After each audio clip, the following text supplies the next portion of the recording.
John belum muncul ya slide-nya ya? Ini udah mulai sih, udah mulai. Share screen, brother. Status share screen sharing. Record Halo? sound screen-nya harus di-share juga ya. Halo? Pak Halo, Tony John. di sini sih udah ada tulis Tony Michael Kwan has start screen sharing. Iya, tapi belum keluar-keluar ya? Belum keluar. Belum. Itu yang Tapi belum keluar ya, kenapa tuh ya? sound-nya di-connect-in ya, Pak Tony? Coba ya. Oh, itu udah. Udah keluar nih, udah keluar. Oke. Sound-nya, Pak?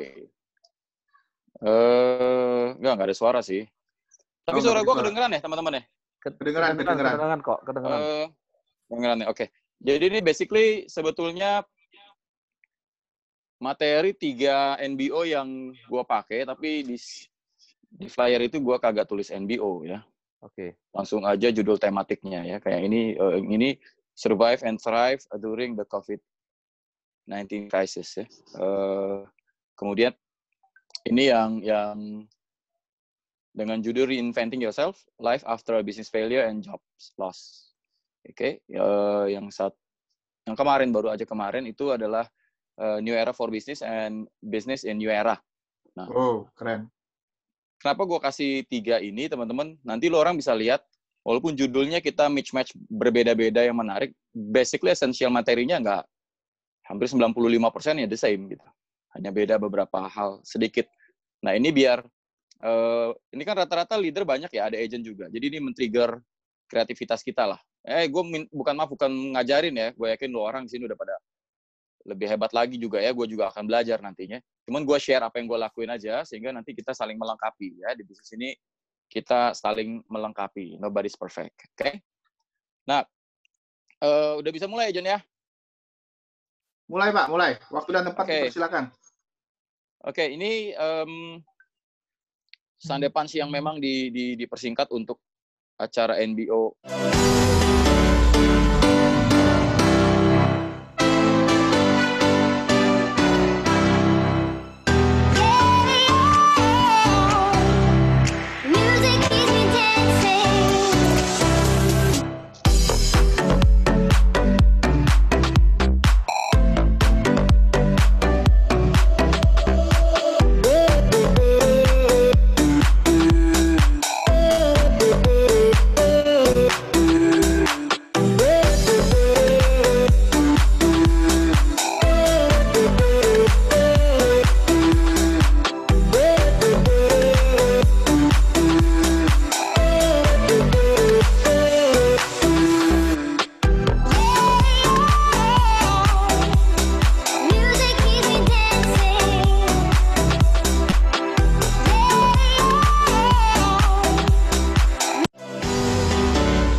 Oke, selamat pagi teman-teman. Selamat pagi, brother. Pagi. Nah, jadi begini, gue share aja ya. Akhir-akhir ini banyak sekali gue melakukan yang namanya nanya kabar. Tadi juga gue barusan broadcast juga. Hampir ke 800 kontak number. Ya, just say hi lah. Sampai minta bantuan. Nah, jadi, pertanyaan gue tuh banyak adalah, how are you my friends? Ya, 3 pertanyaan penting, key points yang biasanya gue akan ajukan ke teman-teman gue, ke kenalan gue, ke komunitas, baik di gereja, di lingkungan kerja, maupun di pelayanan dan tetangga. Bicara mengenai family, finance, dan future. Jadi 3 poin pertanyaan sering diajuin 3F gitu ya.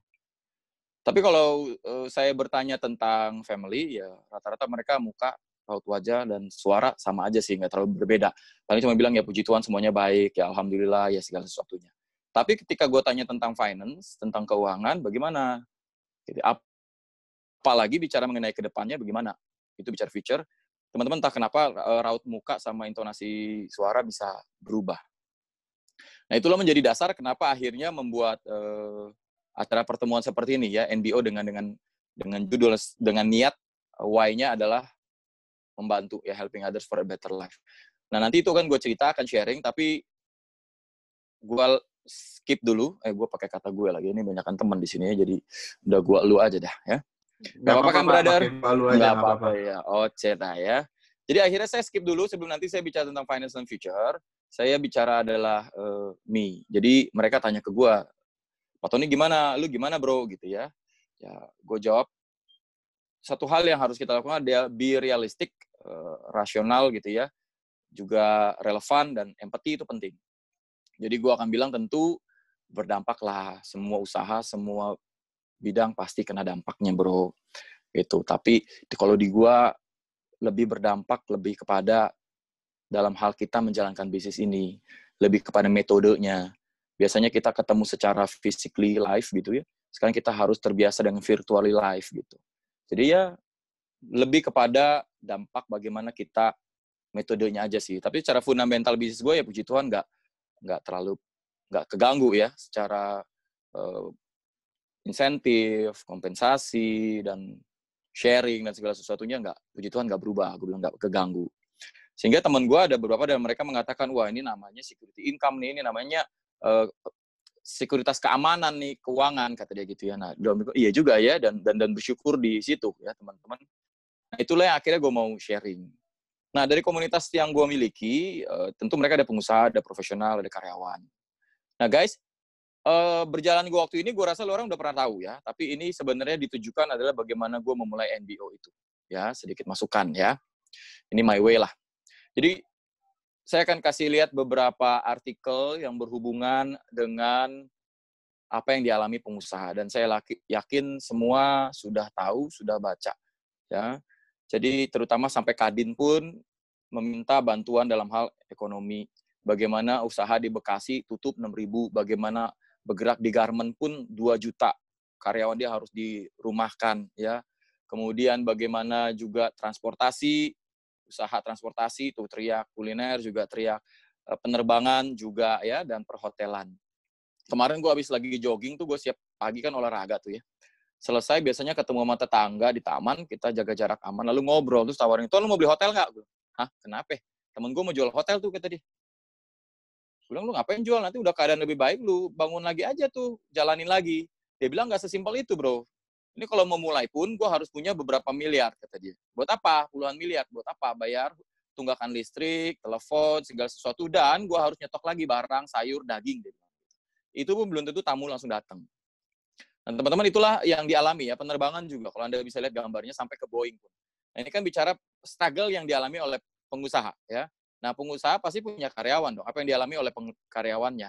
Nah, para pekerja juga mengalami hal seperti ini. Selama ada corona, ya pengangguran tuh masih membayang-bayangi, ya. Kemudian dikatakan bagaimana Departemen Kementerian Tenaga Kerja menyatakan sudah hampir 2 jutaan lebih dirumahkan, di PHK, ya. Ada yang bilang gaji dipotong, ada yang bilang gaji nggak dapat sama sekali, bahkan ada yang merasa jangankan gaji, ya THR juga enggak. Orang bilang jangankan THR, gaji juga gue kagak dapat, gitu ya. Nah, itu yang dialami teman-teman.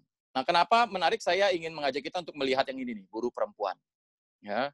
Karena teman-teman pernah dengar gak yang namanya mother's guilt, rasa bersalah seorang ibu?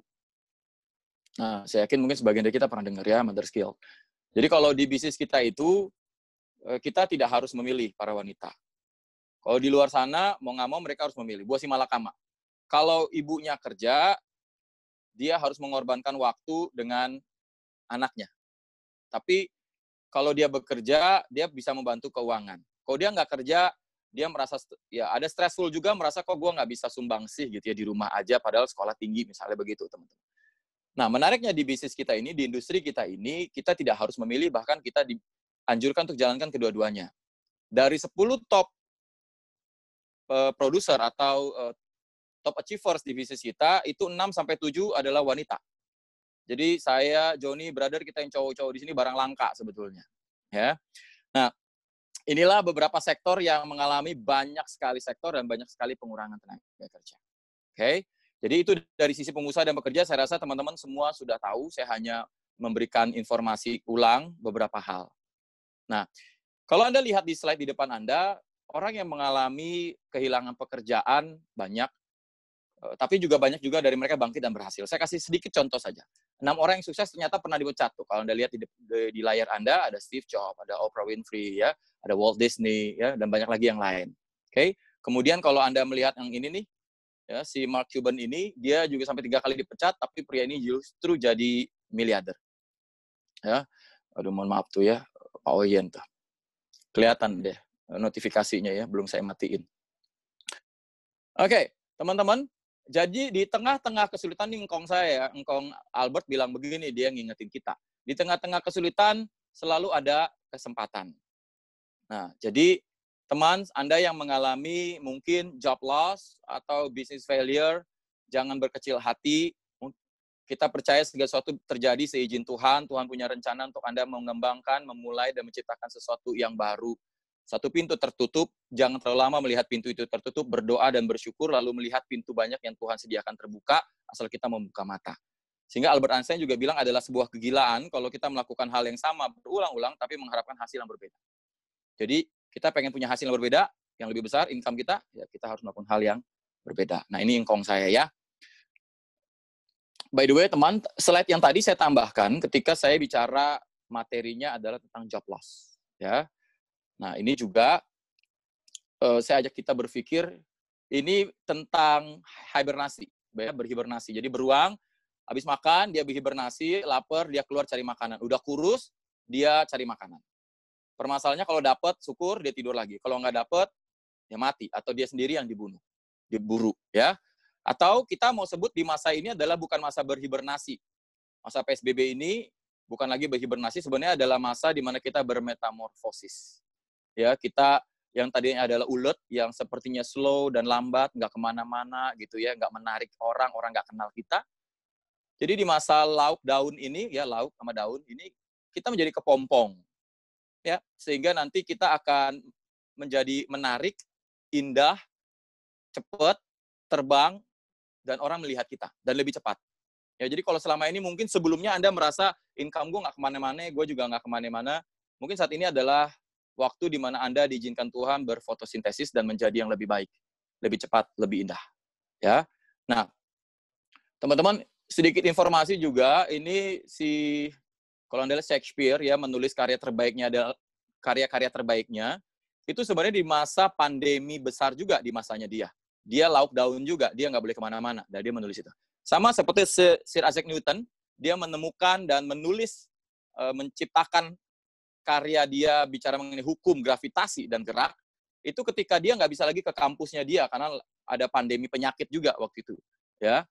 Nah, teman-teman, tergantung kita nanti melihat masa pandemi ini kita berhibernasi atau kita bermetamorfosis, pilihan di tangan Anda. Nah, bagi kita yang ada malam hari ini, kita sedang bermetamorfosis. Dulu lambat, kita akan menjadi lebih cepat dan lebih indah. Oke? Nah, kita harus jujur, teman-teman. Harus relevan juga. Betul, ada usaha yang tertekan bahkan mati, tapi juga ada usaha yang bertahan, bahkan ada usaha yang berkembang. Kalau kita ditanya mau milih yang mana, walaupun pertanyaan ini konyol, apakah Anda mau yang ditutup usahanya atau yang secara karyawan mengalami PHK? Itu nggak mau. Tapi sometimes kita nggak bisa memilih, bukan? Itu terjadi tertimpa kepada kita tanpa pilihan di tangan kita. Atau mengalami yang namanya tertekan, atau mengalami potong gaji, gitu, ya. Atau Anda juga ingin sebenarnya bisa bertahan bahkan berkembang, ya. Nah, ini yang kita ingin pilih. Industri inilah yang kita ingin pilih, di mana bisa bertahan bahkan berkembang, sehingga kita bisa membangun diri kita untuk kehidupan yang lebih baik setelah kegagalan usaha maupun kehilangan pekerjaan. Ya. Teman, ini slide yang sama, tapi ini untuk materi yang berbeda. Jadi saya kasih lihat dua itu supaya Anda bisa lihat sebenarnya cuma bermain sedikit saja, walaupun judulnya sebenarnya jauh berbeda. Ya, oke. Kemudian, nah ini teman-teman, sebagian dari Joni mungkin dengan tim dan sebagian grup saya udah sering banget bosan saya kasih lihat gambar ini. Tapi ini true story. Di awal tahun 1900-an ya teman-teman, di sebelah kiri layar Anda bisa lihat blacksmithing itu adalah pandai besi. Fokusnya membuat sepatu kuda di kereta kuda. Sebelahnya lagi adalah orang yang punya keahlian sama di pandai besi, tapi mulai mengalihkan keahlian yang sama itu untuk membuat alat yang berbeda. Ya, dia membuat di otomotif. Nah, Anda bisa pilih, kira-kira mana yang bertahan? Jawabannya, saya yakin kita sama. Yang bertahan adalah mereka, tidak hanya bertahan, bahkan berkembang, mereka yang mengalihkan keahlian sama di bidang pandai besi lebih kepada otomotif. Nah, sehingga om saya, kalau tadi kan engkong saya Albert ya, sekarang om saya si Charles bilang gini, it is not the strongest of the species that survives, nor the most intelligent that survives. It is the one that is most adaptable to change. Jadi mereka yang bisa bertahan ya. Bukan mereka yang paling kuat, bukan mereka yang paling cerdik, tapi mereka yang mampu untuk beradaptasi. Jadi teman-teman, hari ini kita ingin masuk di sebuah industri di mana tidak hanya bertahan, tapi juga industri yang berkembang. Kalau itu pilihan di tangan kita. Ya. Ada satu kejadian di mana saya pernah diundang bicara di luar kota, ya sebut saja di Makassar. Di agensi saya sana saya diundang oleh RADD Indonesia bagian timur, saya diminta untuk mengadakan acara NBO. Tadinya awalnya cuma satu ballroom, kapasitas 250 orang, tiba-tiba permintaan banyak dan membludak, sampai akhirnya dibuka jadi 3 ballroom. Nah, banyak hal yang saya lupa, teman-teman, tapi ada satu peristiwa yang menarik adalah ketika saya menyapa, begitu ya, lalu ada seorang bapak-bapak dengan berani, dia langsung menanyakan ke saya, ya karena MC-nya tanpa sadar memperkenalkan beberapa orang gitu, dia coba random. Tapi ada satu bapak langsung bertanya kepada saya, dia bilang, menurut Pak Tony, apakah industri bisnis asuransi Bapak itu yang terbaik di dunia? Teman, kalau Anda dihadapkan seorang bapak yang berani berdiri menanyakan sebuah pertanyaan sebelum event acara itu mulai ya, bersyukurnya teman-teman saya sudah pernah ikut coach saya ya, Gordon Howe ya, saya juga belajar dari beliau, banyak hal yang saya dapatkan. Oke. Nah, jadi teman-teman, ketika dia bertanya itu, saya pegang mic, senyum, saya sedikit samperin dia, dan saya berbicara. Ya, saya katakan, apakah industri bisnis asuransi ada yang terbaik di dunia, yang paling bagus, yang terbaik? Saya katakan, tidak. Bukan, Pak, tidak. Wah, langsung RADD-nya tuh Pak Jerry langsung nengok saya kayak merasa kayaknya dia salah dengar apa saya salah jawab gitu, teman-teman. Ya. Lalu saya katakan tidak.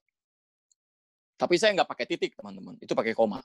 Saya bilang bisnis asuransi industri bukan yang satu-satunya nomor satu terbaik, terwahid di muka bumi ini, bukan. Tapi menurut saya ini adalah yang terbaik buat saya. Boleh tanya ke orang tua saya. Boleh tanya ke anak istri saya. Tanya ke anak-anak asuh saya, ke anak murid saya. Mereka akan bilang kalau ini adalah bisnis terbaik saya. Sehingga saya katakan kalau di ruangan ini ada seorang guru, tolong jangan berhenti dari profesinya sebagai seorang guru. Kalau jadi guru adalah panggilan hidupnya. Dan bukan karena uangnya dia bertahan. Karena kita kan nggak mau punya guru bagi anak-anak kita yang bukan panggilan hidupnya kan. Kita pengen guru yang benar terpanggil kan.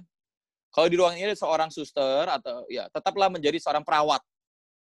Kalau memang perawat itu ada panggilan hidup Anda dan bukan karena uangnya Anda bertahan. Karena waktu kita lemah fisik, kita kan ingin dirawat bagi orang yang memang terpanggil untuk merawat orang. Itu panggilan hidupnya. Tapi kalau ada yang melakukan sesuatu dalam kehidupan dia, merasa itu bukan panggilan hidupnya, sehingga lewatin hari, lewatin minggu, lewatin bulan begitu berat, bukalah hati, izinkan saya cerita. Nah, teman-teman, itu yang saya akan sampaikan ke semua orang kalau mereka ada pertanyaan itu untuk saya ya. Nah, teman, kalau Anda, ini juga bisa buat tema yang new era ya, jadi basically Anda bisa lihat kurang lebih sama ya. Nah, teman, tahukah Anda di masa pandemi seperti ini, survei itu mengatakan ada 4 ketakutan orang. Ya.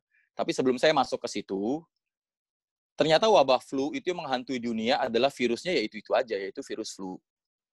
Ternyata tahun 1918 flu Spanyol udah ada, tahun 50 ya. Tahun berapa tuh? Anda bisa lihat tuh, saya perbesar buat Anda, ya. Ada di tahun 50-an, ada di tahun 1968, ada tahun 2000 ya, flu burung, ada SARS, ada flu babi 2009, dan ada MERS 2012, lalu ada COVID-19 ya di 2019. Teman saya seorang medis, background-nya medis, 2 hal yang saya belajar dari dia. Pertama, dia bilang, 1, kita bersyukur ya, Tuhan izinkan kita melewati pandemi demi pandemi, dan kita beradaptasi. Yang paling penting adalah kita beradaptasi. Tapi satu hal lagi yang dia cerita adalah, kalau lu perhatiin tahun, dia bilang, itu virus bermutasi makin cepat loh. Apakah mungkin karena polusi, atau karena gaya hidup orang, nggak tahu. Tapi lu perhatiin, tadinya puluhan tahun, tinggal hitungan tahun, lalu dengan waktu dekat, sudah bermutasi kembali. Nah, ini kita harus berhati-hati, harus waspada, siap, dia bilang begitu. Nah, teman-teman, apa sih yang ditakutin orang? Yang pertama, pada masa ini tentu orang takut tertular COVID. Kedua, mereka takut biaya yang besar untuk perawatan. Kemarin saya baru bantu tim saya bayar klaim COVID hampir 300 juta, teman-teman. Ya. Kemudian kemarin juga bantu 5 hari diare, itu habis hampir 30 juta. Diare loh, 5 hari hampir 30 juta. Dibayar sih sama Prudential, cuma kita agent penasaran, diare 30 juta. Kita cek semua biaya sama. Hanya ada penambahan. Do you know what? Penambahannya adalah rapid test, ruang isolasi, APD sehari 4-5 setel. Itu yang membuatnya mahal, teman-teman. Yang ketiga adalah meninggal dunia, ya, sehingga meninggalkan anak yang masih kecil, begitu ya. Kemudian yang keempat adalah hilangnya penghasilan. Nah, 4 hal inilah yang orang takuti pada masa-masa seperti ini, teman-teman. Dan saya yakin semua orang akan setuju. Ya. Nah, di industri kita, apakah bisa membantu orang dalam menghadapi rasa takut mereka? Memberikan peace of mind, begitu ya, atau ketenangan.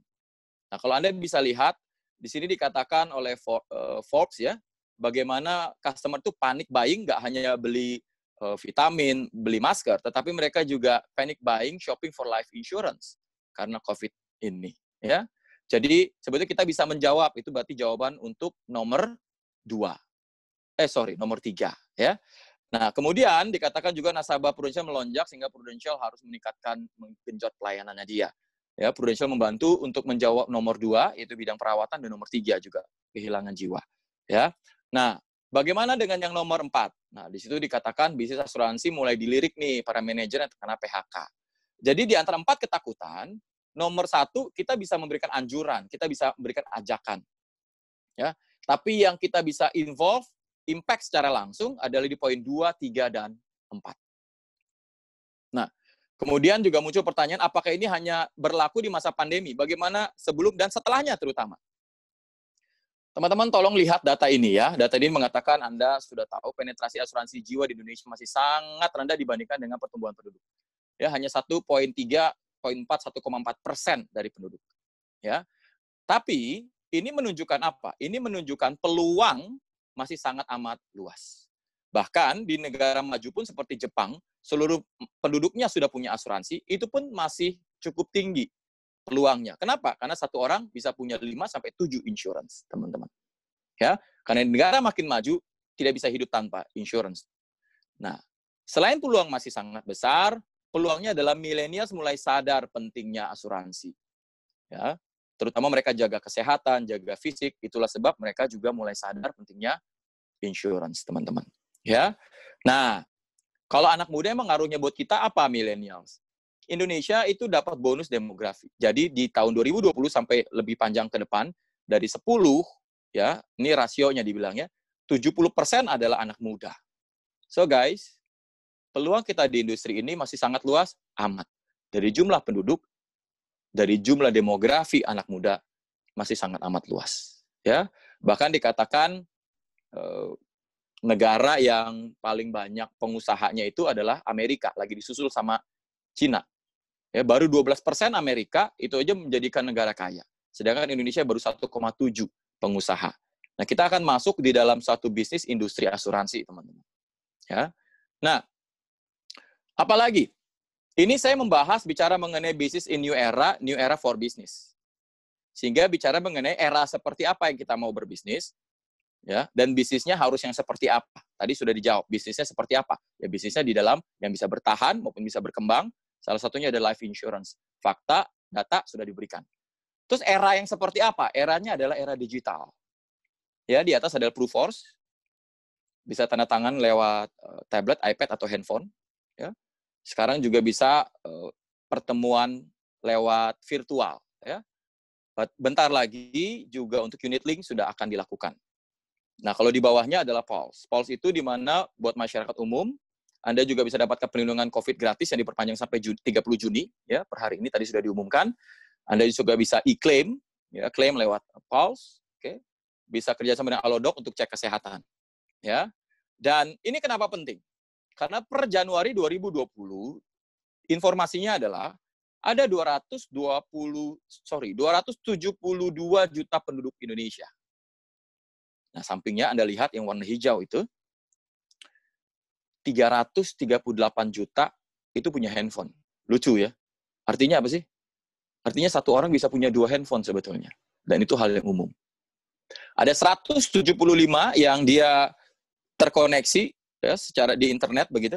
Dan 160 juta itu dia aktif di sosial media. Jadi, kita masuk di bisnis yang tidak hanya bertahan tapi juga berkembang dan dibutuhkan orang untuk memberikan peace of mind. Kita masuk di industri yang bisnis yang bertahan dan berkembang di era yang digital dan mereka ready buat future. Nah, ini ada beberapa masukan tentang bisnis harus seperti apa. Saya cepat aja dan semua ahli yang kasih informasi, kasih usul supaya bisnis bisa bertahan, itu semua sudah dilakukan oleh bisnis kita. Ya, kita harus bersyukur di situ. Ya, prinsipal kita Prudential sudah melakukan itu semua. Kalau bicara mengenai model bisnis, ini kasih sedikit contoh ya. Kita bisnis dalam hal distribution, bentuknya modelnya model distribusi.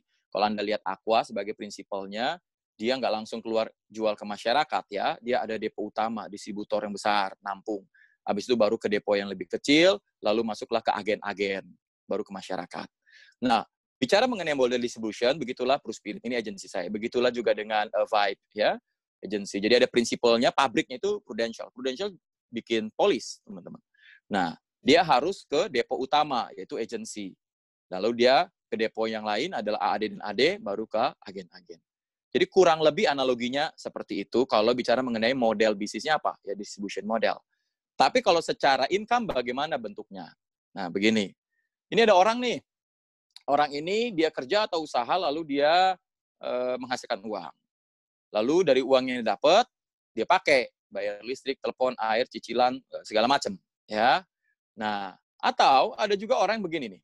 Dia kerja atau usaha, ya, dia menghasilkan uang dari kerja usahanya itu.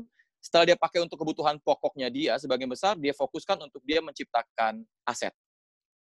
Aset ini menghasilkan uang buat dia, uang ini dia pakai membesarkan aset, sehingga aset ini membesarkan penghasilan uang dia juga, begitu aja berikutnya. Lalu hasil dari aset inilah yang akhirnya nanti dia pakai. Ya. Nah, aset secara sederhana ada real asset, ya teman-teman, kayak ruko, kayak logam mulia, bisa kita kelongkan dalam real asset. Kemudian ada juga paper asset, ya, ada juga namanya bisnis asset. Nah, kalau saya bicara mengenai bisnis asset, teman-teman, tolong bedakan, paling gampang adalah toko kelontong biasa dengan Indomaret atau Alfamart yang kita lihat. Ini saya nggak sedang iklan. Ya. Nah, bicara mengenai bisnis adalah mereka yang punya sistem. Ya, yang bisa Anda lihat. Kalau toko kelontong adalah orang yang buka dia, yang jaga dia, yang jual dia, yang stok dia. Itu bukan bisnis. Itu masih self-employed, mempekerjakan diri sendiri. Ya, teman-teman. By the way, bisnis yang ada sistemnya sering kita katakan adalah franchise. Franchise itu dari bahasa Prancis. Yang artinya silakan pakai logo, nama, pabrik, SOP segala macam. Ya, itu sebenarnya kurang lebih arti dari franchise. Diterjemahin ke Indonesia namanya wara laba. Nggak nyambung sih sebenarnya, kagak nyambung. Karena wara itu besar, laba itu untung. Untung besar. Secara kata ya nggak nyambung, tapi kalau secara konsep nyambung. Artinya apa? Lu boleh pakai nama, logo, proses, lu tiru untuk mendatangkan keuntungan besar. Nah, nyambungnya di situ, teman-teman. Nah, sehingga saya katakan adalah bisnis yang punya sistem seperti itu. Ya. Nah, begini. Jika terjadi, nah skenario hidup ya, dia tidak bisa bekerja atau berusaha. Kenapa? Ada 4 sebab. Satu dulu, yang senyum. Pak, kok ada orang senyum nggak kerja? Kenapa? Oh, dia sedang pensiun atau dia sedang liburan. Sehingga secara sementara atau permanen karena pensiun dia nggak lagi aktif bekerja, ya, tidak lagi secara aktif menghasilkan uang. Tapi kalau dia punya aset, kan uang tetap hasil. Nah, bagaimana kalau raut mukanya berubah? Yang ini kenapa? Oh, yang ini dia sedang sakit. Jadi sementara dia tidak bisa bekerja dulu secara aktif, tidak menghasilkan uang. Ya, tapi karena punya aset dia menghasilkan uang. Bagaimana kalau ngalaminya begini? Apa itu? Sakitnya kritis, permanently dia nggak bisa kerja. Ya udah nggak menghasilkan uang secara aktif. Ya, atau dia mengalami, mohon maaf, tutup usia meninggal. Ya ini udah pasti nggak bisa kerja aktif lah ya, dan nggak menghasilkan uang secara aktif. Tapi karena dia memiliki aset, oke, itu juga membuat dia menghasilkan uang dan akhirnya bisa dia pakai. Nah teman, sering banyak orang menyatakan kalau dari sisi penghasilan, ini namanya active income dan ini namanya passive income. Kalau dipilih mau yang mana? Banyak orang bilang, saya mau ke pasif Pak, gitu ya. Nah oke lah, yang aktif akhirnya mau berubah menjadi pasif. Ya. Jadi uang yang dia dapat, dia nggak langsung pakai semua, dia pakai kebutuhan pokok, lalu dia mulai membangun aset, aset menghasilkan uang, Uang ini dia gendai aset dia supaya asetnya menghasilkan uang yang gede lalu dia pakai. Sederhananya begitu, ya. Nah, kan muncul pertanyaan. Pertanyaannya adalah saya harus mulai yang mana dulu, Pak, di antara 3 ini? Mana yang berdampak dan mana yang mungkin bisa saya mulai, begitu. Ya. Nah, ini bagi saya pribadi, saya katakan saya mulai dari bisnis aset. Karena bisnis aset saya menghasilkan paper aset. Bisnis aset saya juga menghasilkan real aset buat saya. Ya. Dan teman-teman, sebenarnya ada video, tapi video nggak mungkin saya munculkan karena masalah waktu, saya kasih gambar saja. Ya. Gambar di atas dan gambar di bawah. Di atas namanya Embro, di bawah namanya Pipo. Ya, udah sering banget lah mungkin kalian pernah dengar. Ya, merimain aja. Dua orang ini dibayar dengan cara ember yang dipenuhi oleh air mengisi tampungan air. Jadi ember ada air, digotong, dibayar per ember yang ada air. Ya. Nah, Embro semangat, dia kerja bolak-balik tuh ngisi, makin rajin makin dapat duit. Tetapi si Pipo di bawah memikir, ini gila nih kalau gue sakit kesandung, nggak dapat duit loh, ini nggak kerja. Akhirnya mulai membangun pipa. Ya capek, harus overtime, harus modal, diketawain orang. Tapi ketika pipanya jadi, itulah yang dialami. Ya, passive income itu. Sehingga teman-teman mungkin pernah dengar juga cash flow quadrant, ya, dia membagi. Di muka bumi ini, ternyata dalam orang mencari penghasilan, dibagi 4 kelompok. Ya, yang di sebelah kiri 2, sebelah kanan 2. Yang sebelah kiri itu adalah employee sama self-employed. Ya. Nah, kelompok sebelah kiri ini adalah renting your life tadi yang secara aktif dia menghasilkan uang. Nah, komunitas orang ini banyak, 90% orang dalam menghasilkan uang di sana. Tapi mereka hanya menguasai pemutaran uang kurang lebih hanya 10%.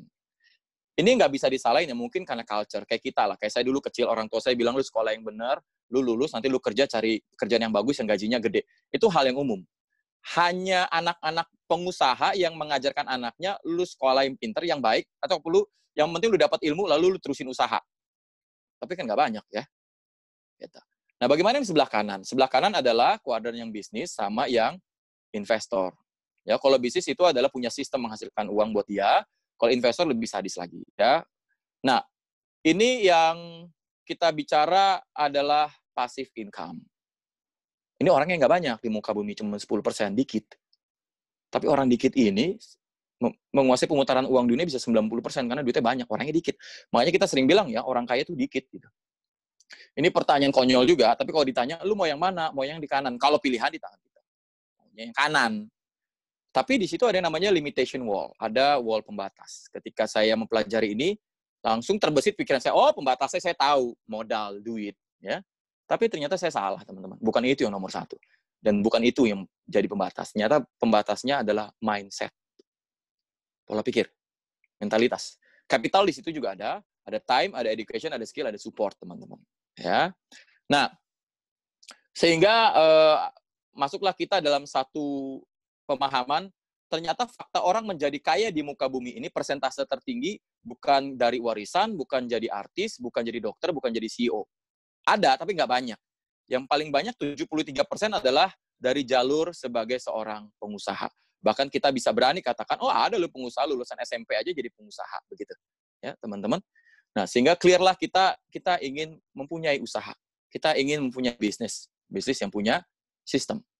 Tetapi ini faktanya, dari buku E-Myth ini, ya, Michael E. Gerber ini, dia bilang begini, 5 tahun pertama usaha baru buka, 80%-nya tutup. 5 tahun kemudian, 80% sisanya tutup. Artinya apa? Dalam 10 tahun, yang sisa cuma 4%. Kok bisa? Kenapa? Nah, ternyata masalahnya adalah butuh modal besar. Modal kecil mati sama yang modal besar. Butuh skill management dong, ya. Persaingan ketat, bro. Resiko udah tinggi. Iyalah, modal makin tinggi, resiko pasti makin tinggi, ya. Tidak ada pengalaman dan tidak memiliki sebuah sistem. Kesimpulannya adalah harus memiliki sebuah sistem untuk memanage semuanya tadi di atas, teman-teman. Jadi sebuah sistem itulah yang akhirnya menghantar kita kepada sebuah champion, yaitu dalam usaha artinya profit. Tentu dia harus lakukan dengan cepat dan nyaman, dan dia bisa berkembang dan besar. Nah, teman, kalau Anda lihat di sini nih, itu sebabnya adalah, ini saya nggak sebut nama lah ya, saya juga nggak di-endorse lah ya. Yang ini nih, ini kan udah pasti nih memberikan keuntungan ya. Lebih cepat, lebih besar ya. Panjang, teman-teman. Walaupun mereka saat ini struggling juga, tapi omset mereka nggak turun loh. Mereka bisa take away kan, masih jalan loh mereka. Ya, walaupun mereka harus berinovasi, jual di jalan misalnya begitu, tapi mereka masih survive dibanding yang lain kan. Tapi sistem franchise ini bisa didapatkan karena dia beli mahal. Ya, saudara, teman-teman sekalian, saya punya nasabah saya pemilik franchise Fish & Co, kemudian berkembang lagi punya beberapa makanan lagi, udon dan segala macam, itu nasabah saya. Awal dia cerita mulai dari yang pertama adalah Fish & Co. Saya dengar dia beli franchise-nya dari Singapura bawa ke Indonesia aja, buat saya gila, itu bukan uang yang kecil. Tapi dalam hitungan 3 bulan, untungnya udah gede, teman-teman. Dalam hitungan nggak sampai 6 bulan, dia udah buka cabang yang ketiga. Oke, tapi ya itu tadi. Makanya dalam hati sekecil saya bilang, enak tuh orang kaya tuh. Ini waktu saya awal-awal baru step jadi agent ya. Ini orang kaya makin kaya nih, pakai duit cari duit gitu, teman-teman. Ya. Nah, kalau begitu saya ajak kita untuk belajar filsafat sedikit ya. Belajar filsafat korelasi antara waktu dan uang. Ya. Misalnya ya, di sini ada siapa nih namanya nih misalnya. Hiro. Nah, Hiro, ditanya nih sama si Joni atau sama leadernya. Lu kapan lu mau beli rumah? Gitu ya, ditanya. Kapan lu mau beli rumah? Lalu Hiro mendengar ini akhirnya panas ya. Ro, ini pinjam nama ya, Ro, nggak apa-apa ya, Ro, di silent lagi ya, nanti kita ngobrol pada pertanyaan ya. Santai. Oke. Nah, misalnya ditanya kapan lu beli rumah? Lalu bilang, lu kasih gue waktu 5 tahun. Nanti gue cari duit, gue beli itu rumah. Nah, teman-teman, berarti kan ini korelasinya antara waktu dan uang. Ya. Jadi kalau tadi sistem ini nih, ini adalah bisnis yang bersistem di industri food and beverage atau kuliner lah ya, customer goods begitu ya. Dia bisa mendatangkan keuntungan, berkembang dengan besar dan cepat ini ya. Tentu karena tadi dia beli dengan uang yang besar. Nah, sama juga dengan bisnis yang bersistem di industri asuransi jiwa bersama dengan Prudential. Memberikan keuntungan besar, teman-teman. Ya. Tapi bayarnya pakai apa? Bayarnya pakai waktu. Saya pernah di multilevel, saya nggak bilang multilevel jelek lah ya. Cuman yang nggak buat saya lah, intinya begitu.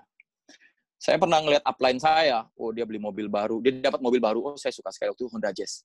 Lalu saya diajak ke rumahnya, lu duduk Ton, lu mimpiin, lu bisa dapat, oke gitu ya. Ini teman saya dari TK, sekolah minggu bareng, SD bareng, SMP bareng, SMA bareng tuh teman, bayangin tuh ya dari kecil.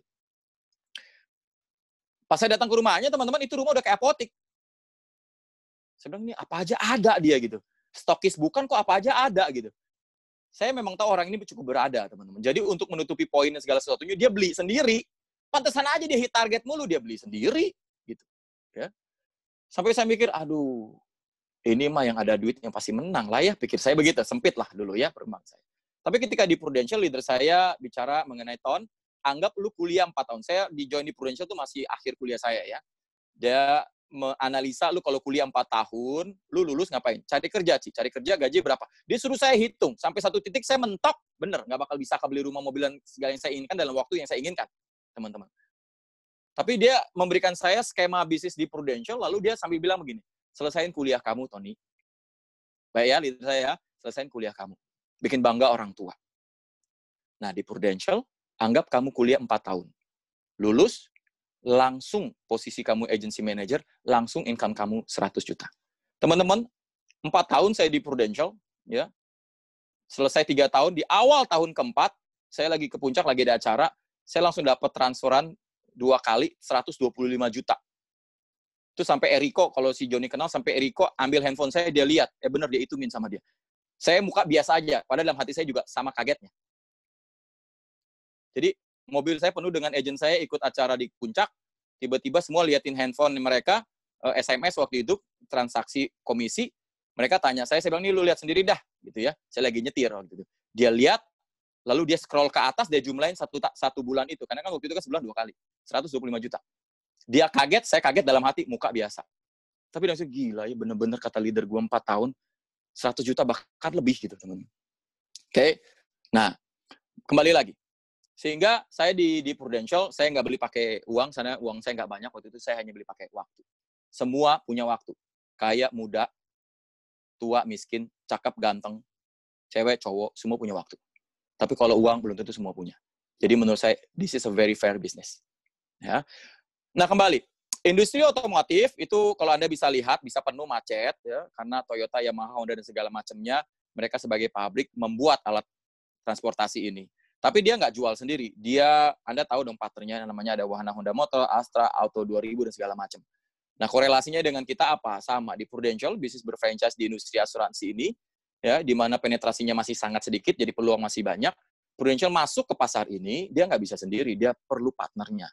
Partnernya adalah Anda dan saya. Kebetulan di saya namanya PruSpirit. Kalau di Anda namanya Vibe, gitu ya. Oke. Nah, PruSpirit Indonesia adalah mitra kerja Prudential. Sama lah Anda bisa mengatakan Vibe Agency Indonesia adalah mitra kerja Prudential ya untuk mencetak generasi leader entrepreneur di industri asuransi pada era digital untuk future ready. Teman-teman, ada 20 skill essential yang dibutuhkan untuk bisa survive sukses. Ya, kalau punya duit pun untuk dapetin 20 itu mahal. Punya waktu pun untuk dapetin ke 20 ilmu itu lama. Nah, uniknya di bisnis kita adalah kita bisa mendapatkan itu dalam waktu yang singkat, teman-teman. Dan dengan cara yang menyenangkan. Saya sering ngomong ke agensi saya ya, teman-teman saya. Partner saya itu ada yang muda, ada yang millennials, jangan bilang kolonial, millennials dan expert lah begitu ya. Sehingga saya selalu bilang, kita bego-bego bareng yuk. Tolol-tolol bareng. Coba-coba bareng. Gagal-gagal bareng. Nanti kita pinter-pinter bareng. Sukses-sukses bareng. Yuk, gitu.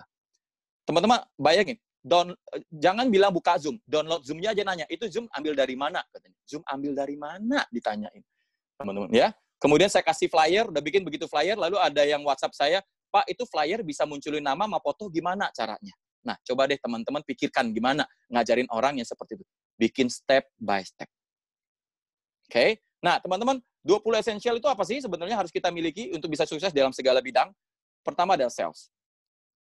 Management, apalagi? Marketing, ya, kemudian networking, communication, human resource, customer service, ya, kemudian leadership, entrepreneurship, ya, interpersonal skill, finance, kita butuhkan itu semua juga, investment, kemudian insurance, organizational psychology, administrator, kemudian team building, ya, dan training and development, 18 ada public speaking, kemudian yang ke-19 adalah IT and social media, yang ke-20 adalah time management.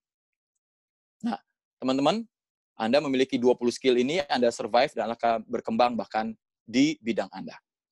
Nah, uniknya di bisnis kita, Anda bisa dapatkan itu. Ya, dan mostly free karena Anda ada bagian dari kita. Ada 2 channel of business partnership di kita, ya.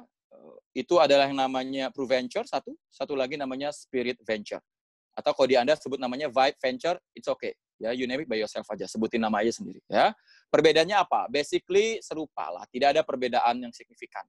Sama dalam hal kompensasi, bagi hasil, insentif, sistem, dan segala macam. Kecuali dalam 3 hal ini saja perbedaannya. Ya, dari sisi target, kemudian dari sisi jam kerja, maupun dari bridging income. Bridging income, ya Anda bisa katakan itu adalah salary atau gaji bulanan. Ya, oke. Jadi begini perbedaannya. Kalau di PruVenture, ada nggak target? Jawabannya adalah yes, ada target. Di Spirit Venture ada target nggak? Bisa yes, bisa nggak? Anda tentuin sendiri. Tapi bear in mind, ini bukan berarti target seperti kita kalau kerja di perusahaan yang lain, di mana kita dipaksa, dikejar oleh deadline yang target yang stres. Bukan. Target di sini adalah target Anda sendiri ingin mencapai apa. Impian Anda apa? Anda tentuin sendiri. Jadi target kenikmatan Anda sendiri. Ya. Nah, bagaimana dengan jam kerja? Di PruVenture, jam kerjanya office hour. Kalau Spirit Venture, fleksibel. Atur sendirilah, bro. Bagaimana bridging income? Kalau di PruVenture, ada bridging income-nya. Ya, atau kita bilang salary-nya. Kalau Spirit Venture, tidak ada. Tapi teman-teman, tidak ada salary, tidak ada basic salary, bukan berarti tidak ada salary. Bukan berarti tidak ada income. Ya. Sudut pandangnya adalah, kalau tidak ada basic salary, seharusnya kita melihat berarti tidak ada limited my income. Berarti income-nya nggak ada limit. Seharusnya. Ya, tapi teman-teman di Spirit Venture walaupun bridging income-nya tidak ada, tapi income-nya tetap masuk dari komisi, off-riding, dan insentif lainnya. Ya, nah ini di agensi kita buat yang namanya training card. Ada yang bentuknya e-card, ada yang bentuknya fisik card. Ini tujuannya menarik dan ada step by step 1, 2, 3, 4 untuk apa? Sehingga Anda nggak usah khawatir habis 1 apa, habis 2 kemana. Akan diajarkan bagaimana how to start, basic 1, belajar teknologi, PruForce, belajar syariah, jadi ada panduannya. Ya, di Vibe juga ada, teman-teman pasti panduan ini jauh lebih lengkap. Ya, dan kalau di kita punya satu pemahaman, community is immunity. Nah, itu pemahaman kita. ya, yang teman saya sering katakan buat saya, Bapak Chan Lixiong itu sohib saya ya, sekarang adalah presiden di organisasi kita. Dia mengatakan komunitas itu adalah imunitas. Teman-teman, ini adalah kami Pruspirit, ini saya yang gubah berdasarkan ketika saya harus take over atau saya harus membeli atau memiliki Pruspirit, saya gumuli dulu di dalam doa. Karena saya lagi building my own agency. Ya, singkat cerita nanti ada kesempatan saya akan share, tapi ada satu kalimat adalah tolong kita laton di Pruspirit. Ya. Istilahnya antara dinosaurus atau kita berevolusi. Teman-teman, saya gumuli dulu, saya bilang dalam doa. Akhirnya bisnis deal terjadi dan inilah yang terjadi. Dan saya pikir saya harus memiliki satu, kalau di iman saya, di gereja saya, sebelum kita beribadah, kita menyatakan pernyataan pengakuan iman kita, ya, atau pengakuan iman rasuli yang kita sebut, yang kita ulang, doktrinal kita lah begitu.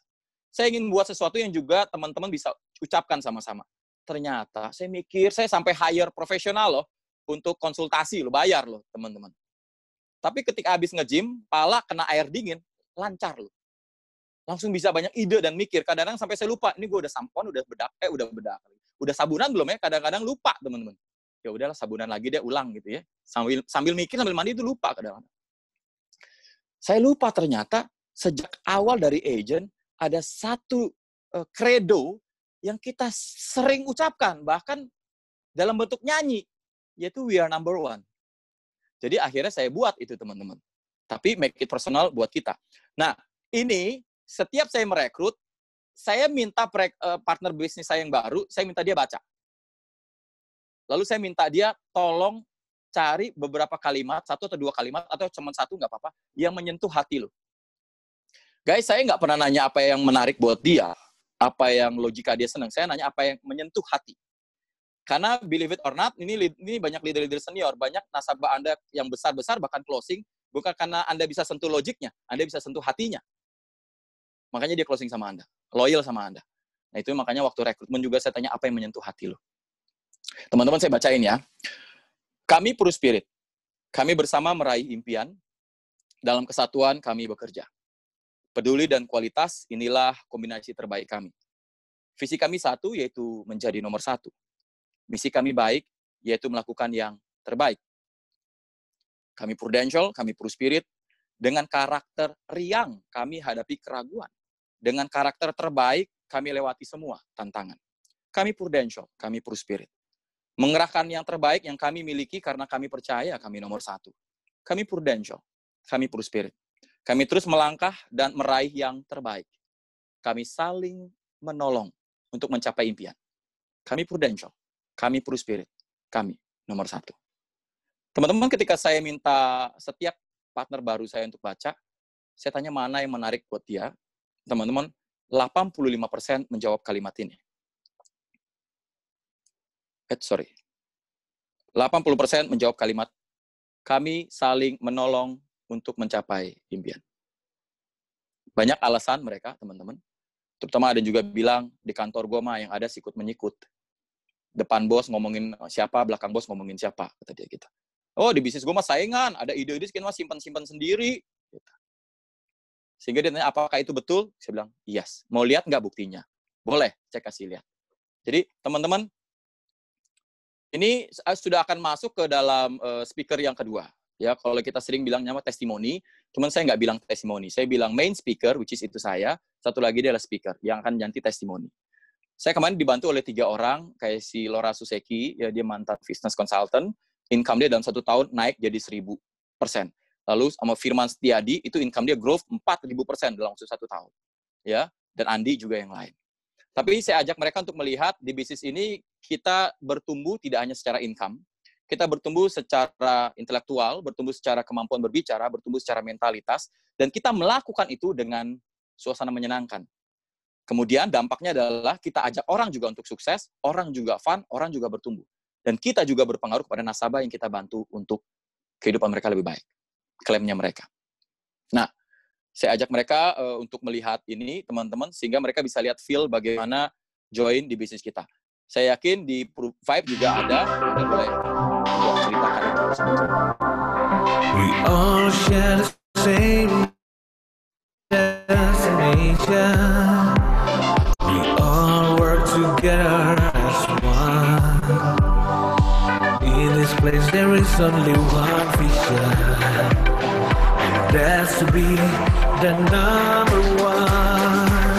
We all have the right kind of body, there's no compromise.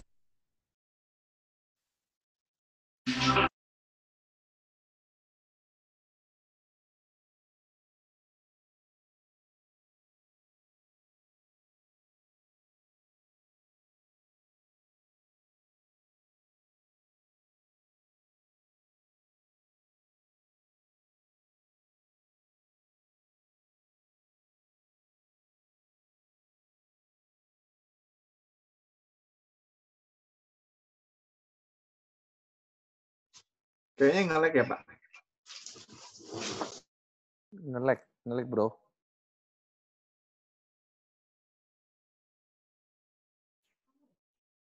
Enggak, tergantung. John, napanya putus ya, John? Halo, Pak Tony.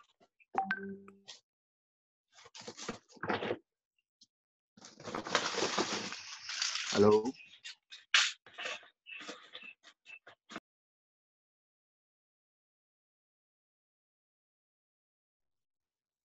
Halo John, putus ya tadi ya?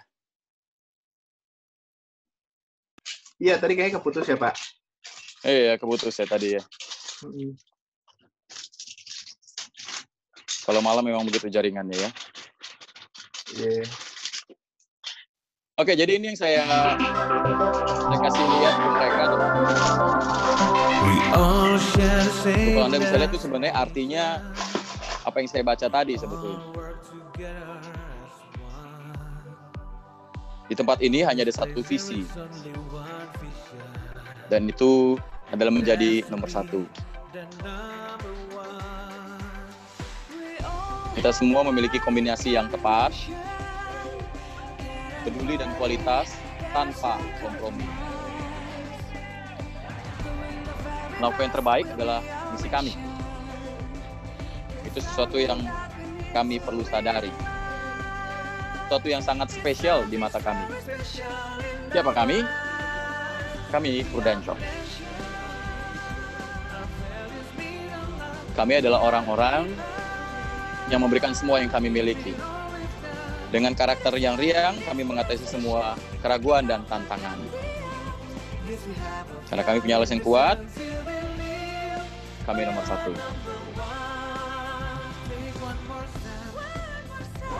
Sehingga teman-teman partner baru kita bisa melihat keseruan kita ya dalam kita melakukan bisnis ini. Kita bertumbuh, berkembang secara materi, secara spiritual, secara banyak hal. Tapi juga kita melakukan itu dengan fun, dengan senang.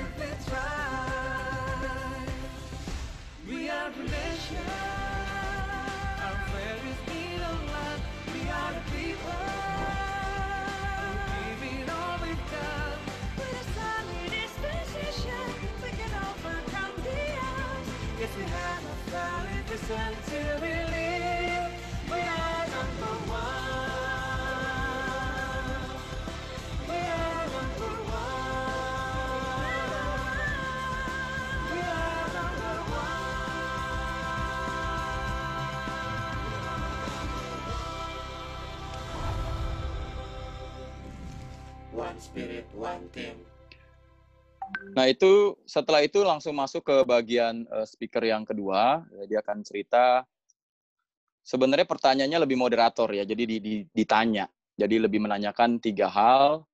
Itu yang ditanya adalah pertama background dia apa, kemudian kenapa Prudential, lalu apa yang bisa sudah diraih sejauh ini di Prudential. Jadi cuma 3 pertanyaan doang. Background-nya apa, terus why Prudential, and then apa yang bisa dicapai selama ini di Prudential. Lalu ditutup dengan ajakan buat teman-teman baru yang mengikuti acara itu.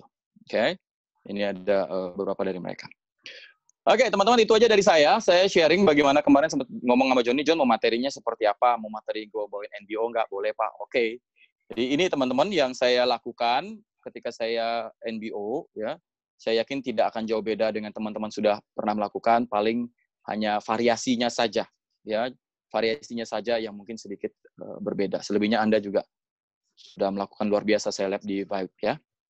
Oke, itu aja. mohon maaf kalau ada salah-salah kata. Terima kasih. Saya mau pamit dulu. Kayaknya babi panggang saya udah nyampe. Woi, Hai. Pak Tony boleh tanya jawab sebentar boleh ya? Babi Nggak gue ada. dingin, cuy. Bro, ini keren banget bro materi lu bro. Tapi kan kita juga mau tahu bro. Ya, babinya ya. Gue nggak, jangan ngerepotin next time. You don't have to do it. Nggak harus ngelakuin sih. Gue nggak usah. Tapi lebih banyak maksudnya gitu bro. Enggak. Tergantung ini babi apa nih ya. Iya. Bro, maaf bro. Bro boleh tahu nggak bro? Bag Gue kan cabut orang. dulu ya. Jangan bro, belum selesai. Nggak, materinya gue matiin. Oke. Ya. Ini thank you banget lo. Ini kok kedatangan orang pinter bro. Kok Tony boleh bisa nggak? Ya.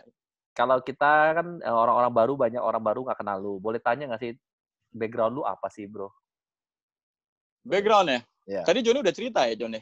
Belum. Ya. Background. Backgroundnya nggak pernah kerja sih sebetulnya. Tapi nggak pernah kerja kayak karyawan gitu, absen. Tapi sejak SMP, SMA gue biasa part-time lah, bantu-bantu. Gue kerja di sana-sini lah, dapat uang jajan gitu ya. Gue kerja membiayai kuliah gue sendiri adalah sebagai seorang guru private. Nah, guru private gue itu penghasilan bisa 7-8 juta. Orang selalu bilang, masa sih private bisa 7-8 juta di tahun gue gitu ya. Iya, satu murid 700. Satu rumah ada 3 murid, udah 2.100.000 gue dapetin satu rumah. Nah, gue tinggal pindah 1 tempat, 2 tempat, 3 tempat, ya dapat seperti itu. Nah, itu sebab kenapa walaupun lulusan, ya puji Tuhan cum laude, penawaran kerja lumayan ada, gue nggak ambil. Karena salary-nya memang di atas rata-rata, tapi nggak bisa nyentuh 7-8 juta buat orang yang baru lulus, ya diomelin punya. Ya, mau nggak mau gue harus bertahan dengan menjadi guru private. Nah, ketika gue jadi guru private, memang begini, banyak orang, kemarin gue baru merenung ya, sambil, gue biasanya setiap pagi itu olah otak. Jadi gue lakukan at the same time. Gue olahraga, sambil jogging, gue selalu dengerin khotbah, seminar, podcast, atau segala macamnya. Jadi gue nggak mau waste sia-sia lah begitu. Ada satu speaker yang cerita tentang Start With Why. Gue yakin orang udah pernah baca ya. Simon Sinek ya, Start With Why. Itu buku bagus banget, orang boleh baca. Itu menggali gue lagi, kenapa sih gue bisa bertahan di bisnis ini? Bukan berarti gue nggak ngalamin hal yang lu orang ngalamin ya, segala sesuatu. Tapi leader gue nggak bakal ngelihat gue ngeluh, leader gue nggak bakal ngelihat gue seperti apa. Oh ternyata gue ngerti tujuan dari awal why gue itu jelas sekali gitu teman-teman. Nah begini, gue dari kecil bertumbuh di lingkungan sosial gereja gue melayani. Ya, jadi gue aktif di situ melihat, karena hidup gue juga dibantu banyak lah, diubahkan. Ya. Sampai satu titik gue bilang gue nggak mau kerja, gue pengen usaha atau apapun. Karena gue nggak mau lihat guru-guru gue yang sejak dia kerja, waktu dia terbatas, dipatok, udah nggak kelihatan lagi mukanya gitu. Gue nggak mau seperti itu, saya bilang. Jadi saya pengen tetap bisa berpenghasilan, sukses, tapi gue pengen punya waktu. Itu kan anak muda banyak maunya tuh ya. Dan nggak ketemu itu di tempat kerja mah nggak ketemu. Lu usaha, lu harus punya modal.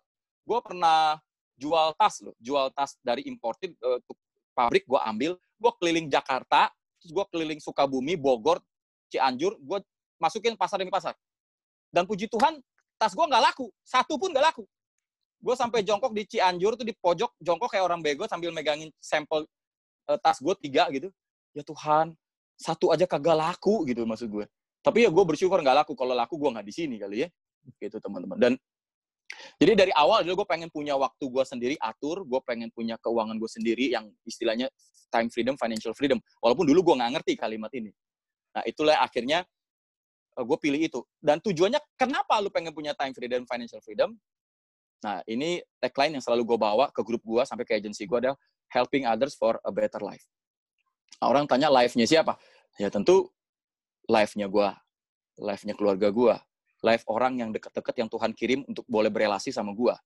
Life kapan? Life hidup saat ini, hidup masa depan maupun hidup ya kalau Tuhan izinkan sampai kekekalan begitu. Jadi helping others for a better life. Itu yang mendasari dalam pilihan-pilihan gue ke depan gitu loh teman-teman. Nah akhirnya pas mau lulus, singkat cerita lah intinya ya, akhirnya gue ketemu sama bisnis di Prudential karena gue ngeliat senior gue punya garment gede, dia tutup, join sama perusahaan dari Inggris. Gue bilang perusahaan Inggris tuh hebat juga ya bisa suruh leader gue tutup gitu. Gue kenal leader gue tuh dari gue kecil beneran gue tahu dia orang kaya, gue tahu dia orang pintar. Nah akhirnya dia suruh gue datang hari Sabtu, ya gue datang lah. Ya, gue pakaian rapi banget, bawa CV, bawa surat keterangan kelakuan baik dari kepolisian segala macam lah gue bawa. Dan singkat cerita adalah gue akhirnya terjebak dengan kenikmatan di Prudential gitu ya. Dan gue jalanin di Prudential. Ya, 3 bulan pertama, thanks God, start club. Jalan-jalan ke luar negeri pertama kali yang gue nggak pernah alami ke Praha. Ya. Nah, orang kampung kalau ke Praha ya begitulah ya. Gue kagak paham kunci pintu gue minta, ternyata dikasih kartu. Gue pikir kartu itu cuma kartu nama bukan kunci. Ya, gue kagak ngerti soalnya waktu itu. Ya, jadi orang kampung. Ya, seperti akhirnya ya jadilah sekarang ya. Udah jangan lama-lama Rison, ntar nggak kelar-kelar. Belum bro, itu banyak pertanyaan. Kita Oh, banyak belum. pertanyaan. Iya. Gue belum. Bro, Oke. kan ada titik tertentu pasti dong lu merasa di bisnis ini ya lu merasa ini adalah bisnis gua. Kapan titik itu ada, bro? Dan keadaan apa yang membuat lu menyatakan bahwa ini memang bisnis yang harus lu kerjakan di hidup lu, bro? Pasti ada titik itu, bro. Kalau di awal kan nggak mungkin, bro. Di awal? Ya, nggak mungkin kan. Pasti ada titik nantinya. Menurut gua ya maksudnya ada satu momentum yang membuat lu sesuatu hal, wah ini ya, yes, ini my business. Oke. Ada titik sebenarnya, gimana, bro? Gini, sebenarnya dari awal leader gue udah menanamkan this is business. Dari awal leader gue menanamkan ini bisnis lu. Leader gue nggak kasih pilihan untuk yang lain. Leader gue juga nggak bilang ini sementara, nggak. Dia benar-benar ngarahin gue ini panggilan hidup lu. Udah, lu di sini gitu. Jadi arahan di situ. Jadi nyampe di otak iya, tapi nyampe di hati kan belum, bener nggak? Iya, bener ya. Di hati mah belum tentu, oke? Tapi karena gue percaya aja ke leader gue believe aja ke leader. Karena orang yang paling sayang gue di bisnis ini adalah ya leader gue gitu, oke? Dia paling peduli sama gue. Nah, berjalan kapan gue tahu bisnis ini adalah yang gue mau tekunin dua titik ya yang gue bisa. Satu adalah ketika ya tadi start club pertama gue sendiri. Ketika gue start club di pesawat landing, leader gue dia kan udah kayak encik gue sendiri ya. Dia rangkul gue, lalu gue peluk dia bilang, Tony, selamat kamu sudah lulus sebagai istilahnya adalah sebagai agent di Prudential. Udah issued, dia bilang. Kalimat udah issued. Kalau nasabah itu kan closing baru issued kan. Kalau sebagai agent kamu baru issued sekarang. 3 bulan gue perlu issued. Maksudnya apa sih, Ci? Gitu. Sebagai agent lu baru issued adalah ketika lu melihat start club itu. Tadi gue nggak ngerti maksudnya dia. Tapi dari situ gue melihat bagaimana Prudential treat orang, ya, menghargai. Dan gue melihat banyak orang yang dengan latar belakang mereka juga menjalankan bisnis di Prudential. Dan yang paling mengharukan adalah ketika gue harus naik panggung. Dan berarti gue siapa gitu. Orang, aduh gue siapa lah gitu. Tapi begitu dihargai gitu loh. Ya, begitu di-appreciate. Nah, dari situ gue baru melihat, ini bener nih, ini bagus nih. Kalau pemahaman bisnis dari awal gue udah paham. Cuma benar-benar nancepnya adalah ketika gue melihat dengan berbagai macam latar belakang orang, ya, kok mereka juga mau jalanin Prudential, it means gue nggak sendiri. Gitu. Kebetulan waktu gue keluar negeri juga di Praha itu, extend ketemu sama Prudential dari negeri lain. Gue lupa tuh dari mana tuh. Asia dah. Dan gue makin yakin gila ini Prudential luas banget. Dan lu harus yakin leader gue ya. Leader gue itu mulutnya rahangnya nggak ada, baterainya nggak ada habisnya. Lu di pesawat ngantuk aja, lu kalau sebelah dia lu nggak bisa tidur cuy. Ya, dia bisa nyanyi berapa album lu dengerin aja, dan nggak mungkin kagak gitu. Johnny tahu tuh. Oke? Jadi itu yang terjadi. Jadi sepanjang perjalanan kita di brainwash lah. Ya, tapi itu in a good way. Nah, poin yang kedua adalah yang terjadi adalah ketika gue membayar klaim. Ketika gue bayar klaim. Klaimnya nggak gede sih. Klaimnya nggak gede. Sebelum gue ngalamin klaim ini, gue sebenarnya pernah ngalamin klaim-klaim yang lain. Tapi klaim asuransi jiwa ini first time pengalaman gue. Jadi ketika gue, kok gue jadi saya ya. Mau ngomong klaim jadi saya nih, jadi kalimatnya jadi bagus. Jadi gue canvassing kan, jadi gue nggak punya banyak relasi. Jadi gue pertama jadi agent adalah gue cold call, gue canvassing. Gue keliling Mangga 2, gue keliling ITC, gue keliling Tanah Abang, dan juga gue, kalau pengertian gini ya teman, networking sama nesting. Jadi canvassing itu menurut gue ada 2, networking sama nesting. Kalau gue ke Tanah Abang, kalau gue ke ITC, itu gue nesting, gue bikin sarang di situ. Gue parkir sekali, gue kelilingin, gue bikin sarang buat gue. Tapi ketika canvassing dengan networking adalah begini, gue ke lurah-lurah. Nah, lurah itu kan tempatnya bisa beda-beda kantor lurah, tapi mereka terkonek satu sama lain dalam satu networking mereka, sebagai seorang PNS misalnya gitu. Sehingga kalau gue sebutin lurah A, lurah B kenal. Gue sebutin lurah A, B, lurah C kenal. Jadi kalau gue masuk ke lurah D, gue bilang, Pak, kenal lurah A, B, C? Dia bilang, kenal. Nah, itu nasabah saya, Pak. Udah saya bantu klaimnya. Nah, itu rasio closing gue udah pasti tinggi, itu 99% itu. Ya. Jadi dalam canvassing ada networking, ada nesting. Nah, ketika gue lagi networking di Kelurahan Papanggo di Sunter, gue lagi prospek lurahnya closing. Pas gue turun, ada polisi, Babin Kamtipmas tuh. gede badannya, cegatin gue. Kamu cerita apa ke Pak Lurah? Wih, mampus dalam hati gue. Salah apa dia ya? Saya bilang, saya ceritain tentang asuransi, Pak. Muka gue cool juga kan, gue nggak kalah gede juga kan. Dia bilang, oh kalau gitu saya juga mau, kata dia. Iya, mau galak-galak dalam hati gue. Akhirnya duduk tuh teman. Closing. Berjalannya waktu, teman-teman. 1 tahun lebih lah. Ya, 1 tahun. Nggak sampai setahun loh. Nggak sampai setahun. Ya, ini nggak sampai setahun. Tiba-tiba gue ditelepon. Nomor telepon dia, gue panggil. Namanya Pak Nandang. Halo Pak Nandang, apa kabar? Gitu. Tiba-tiba istrinya bilang, ini bukan Pak Nandang. Saya istri almarhum. Hah? Istri almarhum? Iya, Pak Nandang sebulan yang lalu meninggal. Oh, sebulan yang lalu. Teman-teman dengerin, sebulan yang lalu dia meninggal. Saya bilang, hah? Iya, saya nggak tahu, Pak, kalau Pak Nandang. Saya lagi beres-beresin lemari almarhum, tiba-tiba ketemu buku merah. Saya tanya tetangga, ini buku apa? Tetangga bilang, ini asuransi, Bu, ada duitnya. Lalu ketemu kartu nama Bapak. Saya telepon Bapak. Pak, betul, Pak Nandang anggota di asuransi prudensial Bapak. Prudensial loh ya, kata dia prudensial Bapak. Oke, saya bilang, Bu, saya izin saya ke rumah. Saya datang ke rumah dia, teman-teman, dianterin sama Pak Lurah. Saya beresin klaimnya, teman-teman. Bawa semua datanya. Langsung bawa, nggak lama, teman-teman. Ini nggak lama loh. Ini belum setahun loh. Nggak lama, akhirnya cair uangnya. 100 juta lebih. Nggak gede kan? 100 juta lebih. Karena dia masuk udah 40 lebih, 47 kalau nggak salah. 100 juta lebih. Ketika gue datang ke pintu rumah dia, ini kecil banget, nggak terlalu gede itu rumah. Anaknya langsung kayak cium tangan dan kayak mau cium kaki gitu. Istrinya juga langsung samperin mau cium tangan, gue langsung mundur gitu. Karena culture kita kan as a Chinese nggak biasa hal begitu. Dan juga menurut gue kurang aja lah, nggak mungkin lah. Saya bilang silakan duduk. Kenapa? Gue bilang gitu ya. Ternyata dia cerita, bapaknya waktu sebelum meninggal lagi berjuang cari duit buat dia kuliah. Almarhum ayah sambil ngomong sampai nangis, gue juga ikutan nangis lagi rese gitu ya. Dia bilang, ayah ini bertanggung jawab lahir batin, bertanggung jawab dunia akhirat.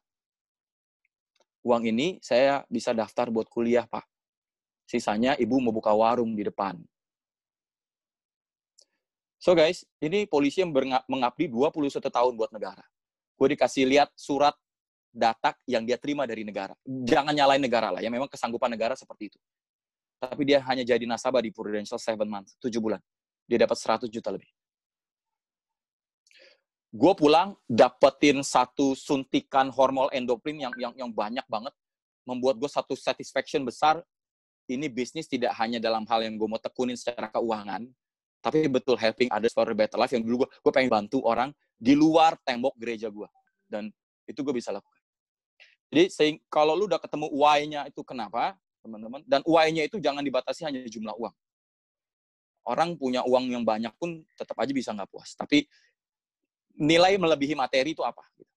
Yang nggak bisa dilihat sama materi. Lu bisa lihat leader lu nikah dengan uang sendiri, dan lu berdiri di samping mendampingi orang tuanya, lalu dikenalin ke orang tuanya, gitu ya. Pak, Ma, ini Ko Tony. Oh iya, banyak cerita, kamu thank you ya, udah bimbing anak saya. Tolong dibantu, maafin kalau anak ini memang kadang-kadang bandel, nggak nurut, gitu. Itu satu kepuasan tersendiri. Ya, melihat mereka punya rumah mereka sendiri, mereka dan segala sesuatunya. Kebanggaan lah ya. Gitu. Jadi pertanyaannya pendek tuh, Harrison. Jawabannya panjang kan. Aduh, luar biasa loh, bro. Itu memang bagus banget, bro.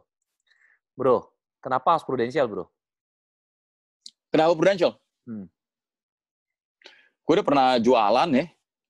Kerja gue udah nggak mau. Kerja udah gue nggak mau lah. Kalau orang bilang, gue nggak meremehkan profesi pekerjaan karyawan. No. Kalau orang mengambil jalur itu, ya go ahead gitu. Tapi kalau lu pengen melihat peluang di bisnis kita, yo mari gitu. Tapi pilihan gue secara pribadi, gue nggak mau di situ.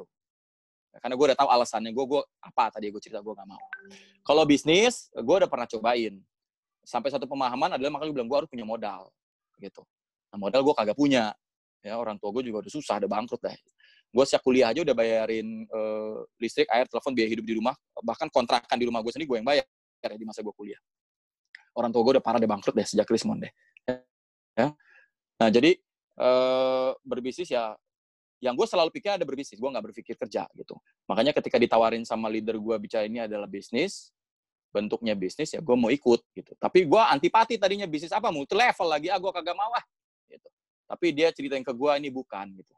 Ya. Gue udah pernah ikutin multi level ya, beli coupling tuh, patungan 1 juta, gope-gope sama temen gue, seneng banget. Pas sore pulang dari sekolah, duduk mau makan, tiba-tiba di SCTV gue inget banget keluarin penipuan multilevel. Iya, gue baru bayar cetiau tadi siang. Tiba-tiba sore bilang penipuan, hilang duit gue. Gitu aja. Tapi gue bilang itu bukan multilevel, itu money game lah ya. Tapi ya pengen banget punya usaha. Akhirnya gue trust leader gue, dia aja tutup garmennya dia loh. Yang 50 kali 2, berarti 100 mesin, 100 tukang jahit dengan pabrik yang besar, ada lagi pabrik yang, itu aja ditutup. Siapa gue nggak punya apa-apa. Gitu ya, kenapa gue nggak ikutin dia gitu ya. Oh, satu kalimat leader gue bilang, bego-bego ikutin dah, tolol-tolol ikut aja nurut, kata dia gitu. Ya udah, gue karena believe dia, bego-bego gue nurut aja dah. Gitu. Dan kenapa Prudential? Harusnya gue bersyukur kepada Tuhan ya, karena pada masa itu adalah Tuhan ngarahin gue pilih Prudential. Dan kenapa tetap Prudential? Sebenarnya pertanyaan itu, kenapa tetap Prudential? Tetap Prudential adalah tadi gue selalu bilang, bertumbuh nggak secara keuangan? Pasti. Tapi lu bertumbuh nggak secara intelektual lu pinter? Oh pasti, gue belajar juga. Public speaking lebih baik? Banget. Ya, mentalitas lu bertumbuh? Iya. Pola pikir? Gitu ya. Tapi di luar itu, lakukan itu dengan, ada tantangan? Ada. Ya, ada naik turunnya? Ada. Gitu teman-teman. Tapi dari overall adalah gue tahu gue ngelakuin ini demi banyak orang, dan nilainya tidak hanya sekedar nilai uang, teman-teman. Ngebantu orang itu, ya. Klaim meninggal udah beberapa kali misalnya. Kemarin gue baru bantu klaim yang tadi gue bilang COVID itu sampai 300 juta tuh, diare sampai 30 juta gitu. Nah, itu membantu satu kepuasan gitu. Ada pengacara besar, kepalanya kebentur, bocor alus ternyata. Bocor alus sampai apa? Ternyata berdarah, bleedingnya pelan-pelan di kepalanya dia. Terus dia sempat naik pesawat lagi. Itu Tuhan ajaib banget jaga dia. Pas dia masuk rumah sakit, dokter bilang, lu nggak boleh kemana-mana.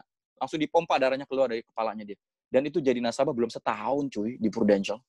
Dan Prudential bayar 200 juta lebih. Itu pengacara besar. Ya, jadi nilai bagaimana bisa membantu orang, dan nilai dibalik beyond money lah ya, beyond materi lah. Itu akhirnya gue stay dan melihat banyak orang juga terbantu. Dari nasabah, dari partner. Gitu. John, lu ada mau nanya atau gue nanya terus nih? Ini orang manusia ajaib, gue nanya terus, gue nggak berhenti-berhenti nih, John. Gak apa-apa, selalu puas-puasin dulu lah. Kalau gue kan gue bisa langsung telepon, tinggal nanya. Kalau lu kan pakai waktu dan tempat, gue persilakan. Acong juga kalau mau nanya, silakan Cong, silakan tanya. Teman-teman kalau mau nanya, langsung ketik di kolom chat. Ya silakan, nggak apa-apa. Teman-teman tanya aja Bro, ya, it's okay. Kan kalau pertama bisa jawab, gue bilang gue jawab. Kalau nggak bisa, gue bilang gue nggak bisa. Pasti bisa jawab semua lu, bro. Gila lu kira gue Ini siapa? ada pertanyaan nih. Ya. Dari Lim Fendi nih. Ya gue katanya bagaimana kalau untuk mensiasati ketika kita lagi mau menyerah, apa yang lu lakukan, bro? Caranya nggak gampang menyerah bagaimana dalam bisnis ini, bro? Nah gini ya, ini banyak orang juga nanya ke gue dalam hal gini. Ton, lu nggak pernah down ya, gue lihat. Lu nggak pernah down kayaknya ya. Marah mereka pernah lihat, kesel mereka pernah lihat. Tapi satu hal mereka nggak pernah lihat gue down. Gue bilang down ya nggak, yang pasti sih mungkin nggak di depan lu, tapi gue juga nggak bilang gue nggak pernah down lah ya. Paling penat, gue nggak mau bilang down, paling penat sama lu. Penat dah, jenuh gitu. Pernah nggak? Ya pasti pernah. Semua orang satu titik merasa jenuh. Ya udah ngapain? Ya lu istirahat lah. Lu matiin lah handphone lu gitu. Nah akhirnya gue manage waktu gue. Jadi gue setiap Jumat, abis sholat Jumat itu, gue pasti pakai waktu gue buat keluarga gue. Joni udah tahu. Jadi kalau Jumat siang udah sampai malam, itu adalah waktu gue sama keluarga gue. Gue ajak keluarga gue nonton, makan, apapun mereka mau, it's okay. Oke? Karena hari Sabtu itu udah busy day. Hari Sabtu itu buat gue ada charging dan upgrading day. Gue dan tim gue dan agensi gue. Udah nggak usah diganggu deh kalau hari Sabtu gitu loh, teman-teman. Nah, jadi gue membagi waktu. Jadi ketika down, gue bersyukurnya adalah nggak sempat sampai ke situ. Bersyukur, terima kasih Tuhan. Kenapa? Karena gue punya why yang sangat jelas di sisi. Jadi kalau orang marahin gue, nasabah misalnya, kok nilai tunai gue begini sih? Misalnya begitu ya. Jadi lu jadi agent di tahun ke-10, teman-teman, lu udah harus siap-siap. Gue udah kasih tahu agent gue, lu nanti kalau udah jadi agent tahun ke-10, lu siap-siap nasabah lu yang tahun ke-10, apalagi PAA yang lama, ya lu mental lu udah harus siap. Tapi gue nggak ajarin mereka cara menjawabnya, enggak. Gue nggak beresin itu. Karena belajar dari pengalaman gue, yang gue beresin adalah mental state gue, pemahaman gue, why gue di bisnis ini adalah tadi. Adalah bagaimana gue bisa membantu orang. Membantu keluarga. Gue kasih contoh-contoh bagaimana sebenarnya bisnis ini mulia, membantu keluarga ini, contoh klaim dan segala macam. Sehingga ketika mereka dibombardir oleh nasabah, mereka tahu ini nasabah hanya satu dari begitu banyak yang dapetin manfaat. gitu. Nah, jadi kalau lu tanya ke gue susah jawabnya kenapa. Lu pernah down nggak? Kalau gue bilang enggak, dia bilang sombong. Dibilang, ya gue nggak pernah kepikiran gue pernah down. Gue hanya penat aja gitu. Ya gue berhentilah, gue liburan. Gue berhentiin semua, gue reschedule jadwal gue sama ke staff gue aturin. Even email gue aja, gue nggak mau gue buka sendiri lagi, udah hampir setahun. Email gue, bukan gue yang buka. Walaupun itu email pribadi gue kasih staff gue. Dia report aja ke gue, mana yang penting, by WhatsApp aja ke gue gitu. Kalau enggak, gue jadi staff dong kalau gue buka email gue sendiri yang sehari aja bisa berapa ratus gitu. Oke? Dan IG gue misalnya, IG gue kerja sama aja dengan staff gue juga. Gue bagian apa, dia bagian apa, ya udah lu atur aja, gue bilang gitu. Ya. Jadi mulai mendelegasikan pekerjaan, lalu gue ambil bagian yang gue bisa ngelakuin. Gitu. Jawabannya nggak ketemu ya, karena ya nggak down tadi. Karena why-nya gue dari awal udah jelas. Why gue apa gitu. Why-nya lu jelas. Bantu orang. Why-nya cuma bantu orang, bro. Ya tadi gue bilang, why itu awal-awal gue berusaha mengejar uang. Kan nggak bohong dong. Gue BU nih, gue butuh uang. Why sekarang? Why sekarang? Why gue dulu, why gue nggak pernah berubah. Cuman di awal-awal adalah bagaimana gue harus live gue dulu dong. Sambil gue live orang lain bersamaan. Contoh kalau lu di pesawat darurat kan dikasih tahu tuh, yang harus pakai masker kan kita dulu, baru anak kita. Gitu kan urutannya. Jadi lu istilahnya adalah bagaimana lu menjadi berkat, sambil lu juga diberkati dan lu jadi saluran berkat gitu. Jadi gue fight bagaimana hidup gue lebih baik. Buat gue dulu, buat bokap nyokap gue, buat keluarga gue, and then buat family gue. Dan bersamaan juga dengan orang lain gitu. Sehingga kalau misalnya sempet nggak lu kecewa, misalnya ada leader lu tiba-tiba dia melakukan ini dan melakukan itu. Ya pasti manusia kecewa. Oke? Tapi gue tahu deep down gue nggak melakukan kalau gue salah, gue minta maaf Tuhan, gue mau dikoreksi gitu ya. Tapi kalau gue tahu niat gue adalah baik, gue nggak terlalu jadi makan hati sendiri sih sebetulnya gitu. Sama ke nasabah gue juga. Gue berani galak nasabah. Nasabah gue ada yang wali kota nih lagi ngoceh ke gue, misalnya dia lapse marahin ke gue. Ya karena gue tahu niat gue baik buat dia, ya gue ngomong apa adanya gitu. Ya. Jadi itu jadi dasar sih, adalah gue tahu yang gue lakukan ada demi kebaikan gue, keluarga gue, dan buat nasabah gue, dan buat partner gue. Gitu. Bro, apa yang lo ajarkan di kondisi sekarang untuk closing, bro? Di kondisi COVID? Oke, good question banget ya. Gue diundang beberapa agensi, pertanyaan itu selalu muncul. Ya, ini gue lagi ngatur jadwal juga. Biasanya gue nggak terima malam nih. Gue ngomong Joni gue mau terima malam karena malam itu sebenarnya kerja gue sekarang tuh enak, bro. Banyak orang nggak mensyukuri itu, ya. Kerja gue di ruangan gue, ya. Kerja dari gue pagi olahraga, terus gue meeting dengan segala macam, dengan nasabah, agent baru segala macam. Batas gue dengan anak dan keluarga gue dan ruang makan gue adalah cuma satu pintu. Bukan satu pintu mobil, kemacetan di jalan, dan pintu mobil dan pintu rumah, nggak ada lagi itu gue alami. Dan itu gue mensyukuri, ya. Mensyukuri yang bisa gue syukuri. Ngapain gue pusingin hal yang gue nggak bisa kendaliin gitu. Ya udah gue mensyukuri yang gue bisa lakuin aja gitu. Oke? Dan ini gue juga momen-momen terakhir ini gue belajar juga dari Joni ya. Banyak hal yang Joni jadi kesaksian juga dalam menguatkan gue juga dan tim gue ya. Nanti suruh Joni cerita lah. Nah, gue merenung, gue berdoa apa yang gue harus lakukan. Di awal-awal gue tidak mengajarkan agent dan leader gue how to close atau bagaimana mempertahankan omset di masa ini. Itu gue nggak lakuin, bro. Yang gue lakuin adalah gue empati aja dulu. Gue ngerti aja dulu. Gue pahami aja dulu. Gue buka WhatsApp gue kapanpun, anytime gitu. Ya. Dan gue memberanikan diri gue untuk pakai Zoom di awal ketika orang lain belum berani atau takut. Gue langsung bikin satu materi COVID-19 atau COVID gitu. Lu COVID atau COVID gitu. Nah, itu buat bahas apa sih? Lebih ke mentality sih sebetulnya. Mentalitas, kesiapan, pemahaman. Nah, setelah itu baru mulai Prudential kan masuk tuh cara-cara bisa virtual gitu, ya. Dan sekarang gue juga masih bicara mengenai awareness untuk digital marketing. Karena di agensi gue itu kan bineka tunggal ika ya.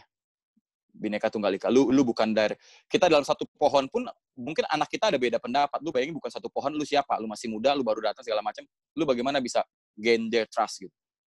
Ya mereka harus lihat ketulusan hati lu. Mereka tahu betul bagaimana lu tulus bantu mereka gitu. Sebelum gue jadi owner mereka pun gue sudah melakukan itu, sehingga mereka nggak bakal sanksi untuk gue melakukan itu. Jadi gue lebih ke mentalitas mereka. Gue siapin mentalitas mereka, ajak mereka bersyukur, ngelakuin apa, olahraga dan segala sesuatu, sambil nyiapin masalah virtual. Dan sekarang gue lagi ngundang satu speaker, mungkin lu udah tahu, Robi Oktober ya, untuk dia bicara mengenai lebih ke shifting, berani untuk berubah. Nah, abis dari situ baru gue masuk lebih detail dalam hal digital marketing. Jadi, karena mungkin gue orangnya detail ya, melankolis juga ya, koleris melankolis gitu. Jadi gue bikin sesuatu itu harus sistematis, bro. Kalau nggak otak gue ngeheng, gue akan ngerti diri sendiri. Tapi gue harus ngerti orang juga. Nggak orang bisa ngikutin pace-nya kita. Jadi gue harus atur step demi tahap. Satu, mentalitasnya dulu. Kedua, awareness-nya dulu, kenapa perlu digital. Habis itu baru kita bombardir dengan tahap-tahap bagaimana menggunakan digital itu. Yaitu pakai Zoom bagaimana, pakai PicsArt bagaimana. Next adalah bagaimana lu mulai pakai IG lu bagaimana. Ya step by step lah. Gitu. Bro, ada saran bro buat agent kalau pertama kali lu jalan kan pasti banyak kendala ya bro. Oh ya. Pertama kali bro. Sama. Kita back dulu punya masalah lalu lu. Kalau pertama kali lu jalan lu pasti ada banyak masalah. Lu pasti banyak kendala.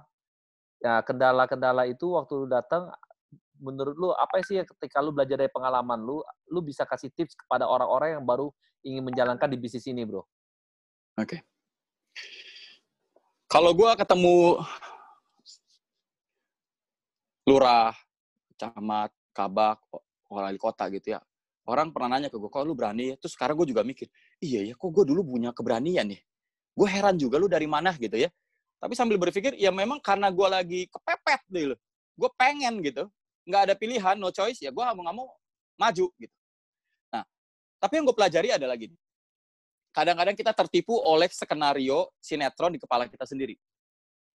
Jadi ketemu lurah nih, serem nih lurah nih. Gue liat fotonya, kumisan nih, waduh sadis nih kayaknya nih lurah nih. Kita udah ketakutan sendiri. Kita udah bikin mental block buat diri kita sendiri. Gitu.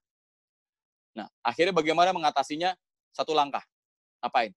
Gue ketok pintunya. Lu kalau udah ketok pintu, dia nyaut, lu nggak masuk, ditangkap Satpol PP lu udah ngetok, lu kira lu bercandain pejabat gitu ya. Mau nggak mau lu masuk gitu. Oke? Jadi, yang gue pelajarin di awal-awal gue jadi agent adalah dari semua ketakutan, dari semua kebimbangan, belum tentu itu terjadi. Khawatir itu adalah sesuatu yang ketakutan, yang belum tentu terjadi, tapi lu bikin jadi di kepala lu. Lu jadi takut. Oke? Hapus itu. Dan cara ngatasinya adalah hanya satu langkah. Satu perbuatan aja lu bisa ngatasin itu. Apa? Ketok pintu, ngelangkah masuk, udah. Selebihnya ngalir gitu, teman-teman. Dan nggak seserem itu ternyata. Walaupun dia kumisan, ternyata dia ramah orangnya gitu. Ya, dia strength, tapi ternyata nggak begitu gitu. Ya kita yang berpikir yang negatif, yang takut itu ternyata nggak. Jadi teman-teman pesan-pesan buat teman-teman jangan kalau bisa bikin skenario yang serem di kepala, kenapa nggak bikin skenario yang fun di kepala? Gitu aja. Jadi, ya. Kalau ternyata terjadi. Ya? Iya, kalau terjadinya fun, ya puji Tuhan. Terjadinya nggak fun, ya sudah. Namanya juga skenario yang kita bikin. Kadang sutradara bikin film juga belum tentu laku filmnya dia. Kenapa bikin film sedih mulu sih? Oke. Gitu, brother. John, lu mau nanya nggak, John? Masa gue nanya? Iya. Tadi gue lagi ketik pertanyaannya. Pak Tony kan tadi bilang dari ES sama ke BI itu kan perbedaannya ada mindset, capital, apa segala macam. Tapi kan yang paling pertama Pak Tony sebutin mindset. Mindset yang paling membuat penghalangnya. Karena maksudnya mindset seperti apa yang diperlukan buat berhasil di bisnis ini, Pak? Ya, sebenarnya dari buku itu kalau lu baca, yang itu sebenarnya equal lah ya. Nggak hanya, berarti capital nomor 1, mindset nomor 1. Enggak.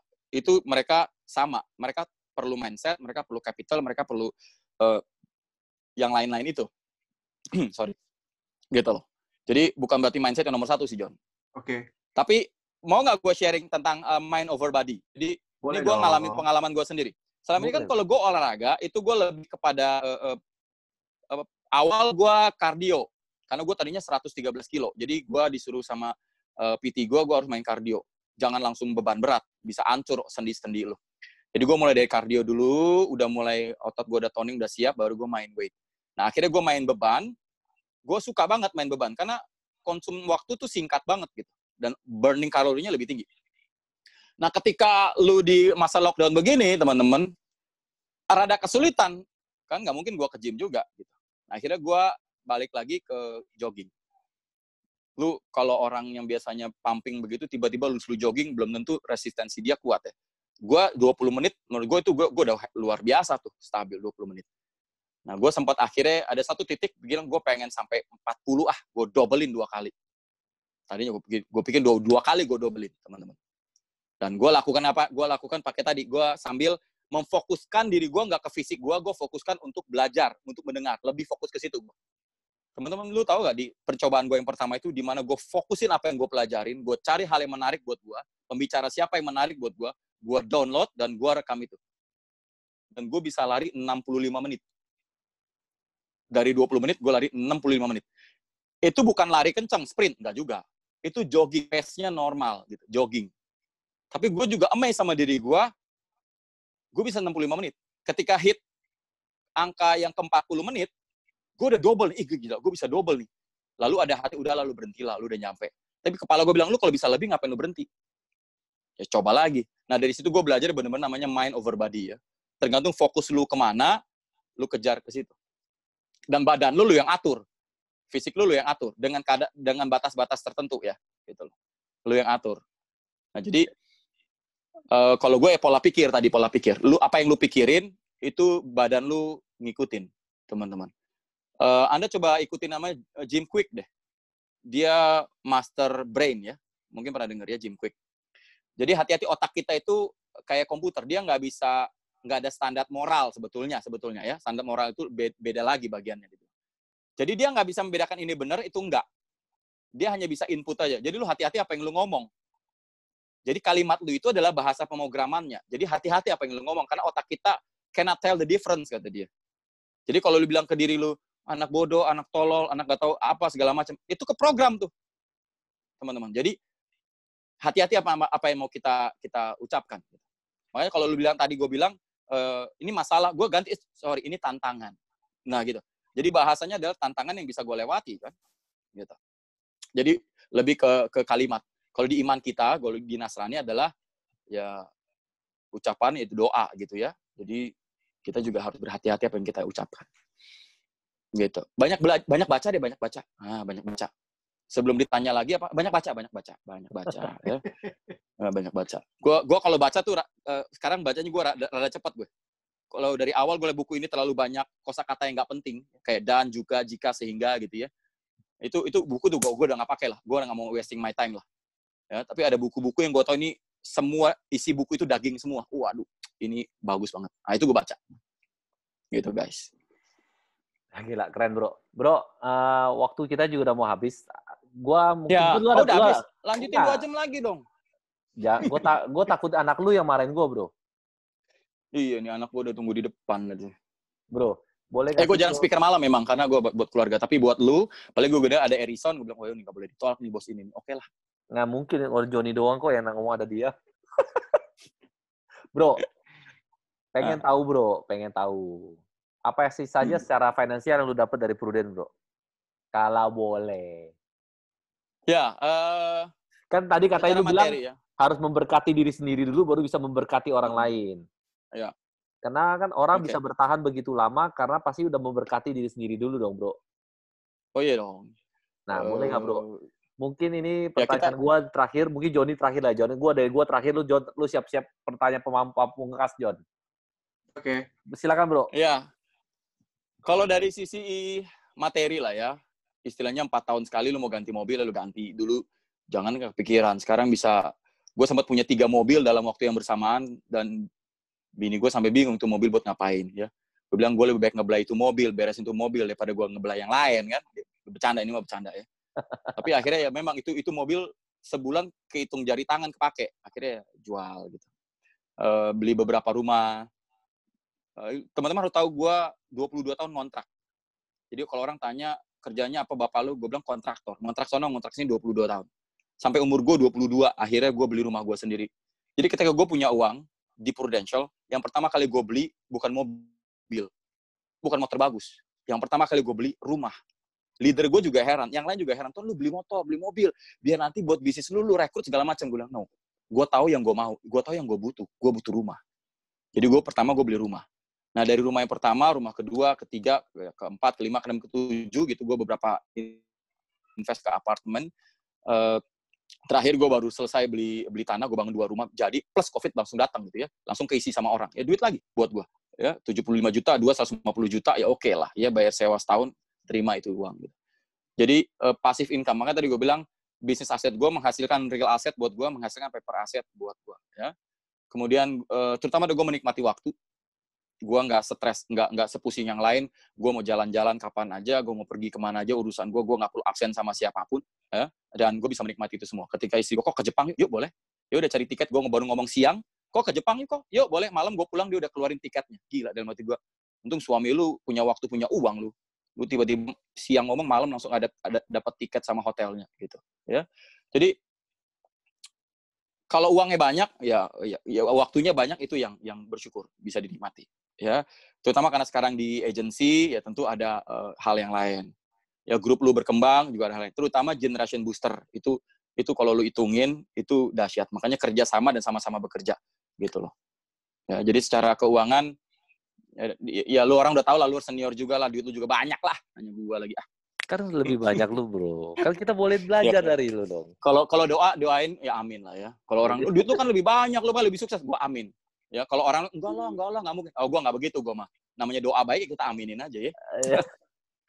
Thank you ya, brother. Luar biasa suhu gua. Thank you juga gua. Gua udah selesai. Gua udah selesai, Joni. Lu silakan nutup, lu tanya terakhir, Jon. Ya. Acong juga belum nanya nih soalnya nih. Acong mesti nanya juga. Oke, Pak Tony. Ya. Pak Tony, saya mau nanya. Nah kan dulu kan kita start bisnis sebagai agent, sampai sekarang sudah jadi. Nggak jelas suaranya. Sampai udah jadi. Nggak jelas suara saya. Jelas nggak? Sorry. Sekarang udah jadi founder, udah jadi owner. Nah sekarang saya mau nanya, what's your vision gitu? Sekarang visinya Pak Tony apa? Gitu. What is your next vision gitu kan?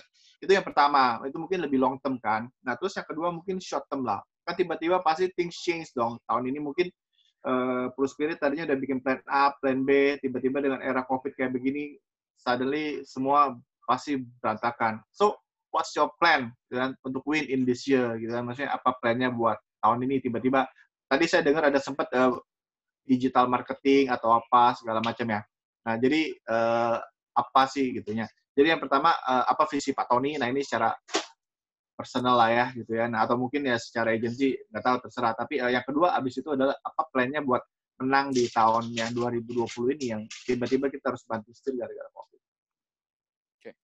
Pertanyaan lo orang kadang-kadang singkat, nggak panjang. Jawabnya pusing. tapi visi ya gue punya lah ya. Nggak mungkin leaders nggak punya vision ya. Visi gue sebenarnya sederhana sih. Kalau dalam visi kita di bisnis kita, sehingga berdampaknya untuk apa begitu ya. Tapi lebih jelas adalah karena Tuhan tempatin gue di bisnis ini, ya gue ngembangin yang ada, lalu bisa berdampak lebih luas. Gitu. Jadi visi gue adalah bagaimana gue mencetak setiap tahun, setiap leader promosi menjadi AD, lalu berkembang, lalu dia bisa build their own agency. Nah ini banyak agent GA owner yang, Ton lu kenapa suruh leader lu untuk semangat buka GA begitu. Walaupun buka GA itu nggak gampang, teman-teman. Punya tantangannya sendiri. Dan lu harus urusin pajak, karyawan, banyak deh. Yang pertama dapetin tanda tangan dulu, Pak Tony. Okay. Ada curcol, Pak. Iya ya. Jadi visi gue adalah bagaimana setiap leader gue, mereka bertumbuh, tadi gue udah bilang secara financially, secara karir, secara keuangan. Nah, yang kelihatan itu apanya? Yang kelihatan adalah tidak hanya gelar AD-nya saja, tapi bisa juga berani untuk membuka their own business yang benar-benar kelihatan. Yaitu dia punya agensinya dia. Nah guys, agensi itu bukan berarti lu harus sewa tempat yang mewah.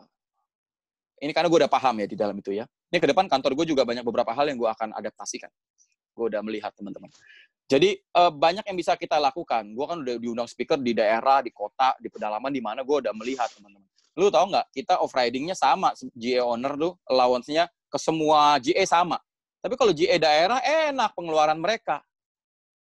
Cuman ruko dibandingin office nyewa office yang lebih mahal misalnya. Ya, gue harus nyewa office tuh gue harus bayar cepet lebih tuh setiap bulan tuh. Yang di Jakarta, belum di Makassar, Pekalongan, Bogor. Oke? Tapi puji Tuhan bisnisnya gila ya, nyukupin banget. Nah, jadi visi gue itu sih John, bagaimana nanti Johnny akan punya agensi dia sendiri gitu ya, dan agensi gue yang lain juga punya agensi dia sendiri. Nanti I will teach you, I will guide you ya. Jadi kita mulai dari start small ya, simple, easy, effective. Itu gue dalam ngambil keputusan dalam bisnis ini juga gue selalu ingat simple, easy, effective. Lu kalau kagak simple, ribet, nggak bakal panjang, nggak bakal lama, percaya sama gue dah. Jadi lo pengen bikin sesuatu, make it simple please. Ya. Jadi istilahnya kayak KISS, keep it simple stupid katanya gitu. Jadi simple itu dulu. Lalu easy, mudah dilakukan dan efektif. Itu jadi pertimbangan gue. Setiap gue seminggu sekali selalu meeting sama BOD gue, ya. Gue selalu berpikir, yuk coba sekarang analisa, simple nggak, easy nggak, efektif nggak. Kalau nyakup 3 ini jalan gitu loh. Ya. Jadi itu John visinya. Dan nanti gue akan melihat dalam waktu dekat bagaimana Johnny mempunyai agensi dia sendiri. Oke. Kalau leader kita kan bilang John, yang penting pindah karena buka agensi John. Gitu John, ya. Dan poin yang di bawah yang bilang dengan niat baik. Nah, niat baik kan subjektif. Nanti kita jelaskan niat baik itu. Amin. Ya. Oke, tidak ada yang mustahil John. Tenang aja. Yes, amin. Ya. Oke. Nah, apa yang gue lakukan, pertanyaan kedua adalah, apa yang gue lakukan ke agensi gue dalam gini, kita punya beberapa program. Contoh, gue harus hold keberangkatan, gue banyak bikin kontes dan gue berangkatin orang dari Taiwan, dari Asia dulu deh ya, ke Bangkok, Pattaya, Taiwan, Korea, misalnya gitu. Itu gue hold semuanya. Kita lihat nanti, ya apa di cash out, apakah nanti, atau kita pikirin. One day seminar, akhirnya gue harus adaptasi, kita bikin seminar sehari, pakai Zoom juga, bikin 2 sesi, pagi sampai siang, terus istirahat, lanjut lagi siang sampai sore. Bisa juga kok, gitu. Akhirnya gue bikin seperti itu. Ya, apa lagi? Banyak sih ya, into detail banget sih. Jadi, tapi yang harus kita siapin adalah, gue setiap Senin pagi, pasti gue ada namanya M3.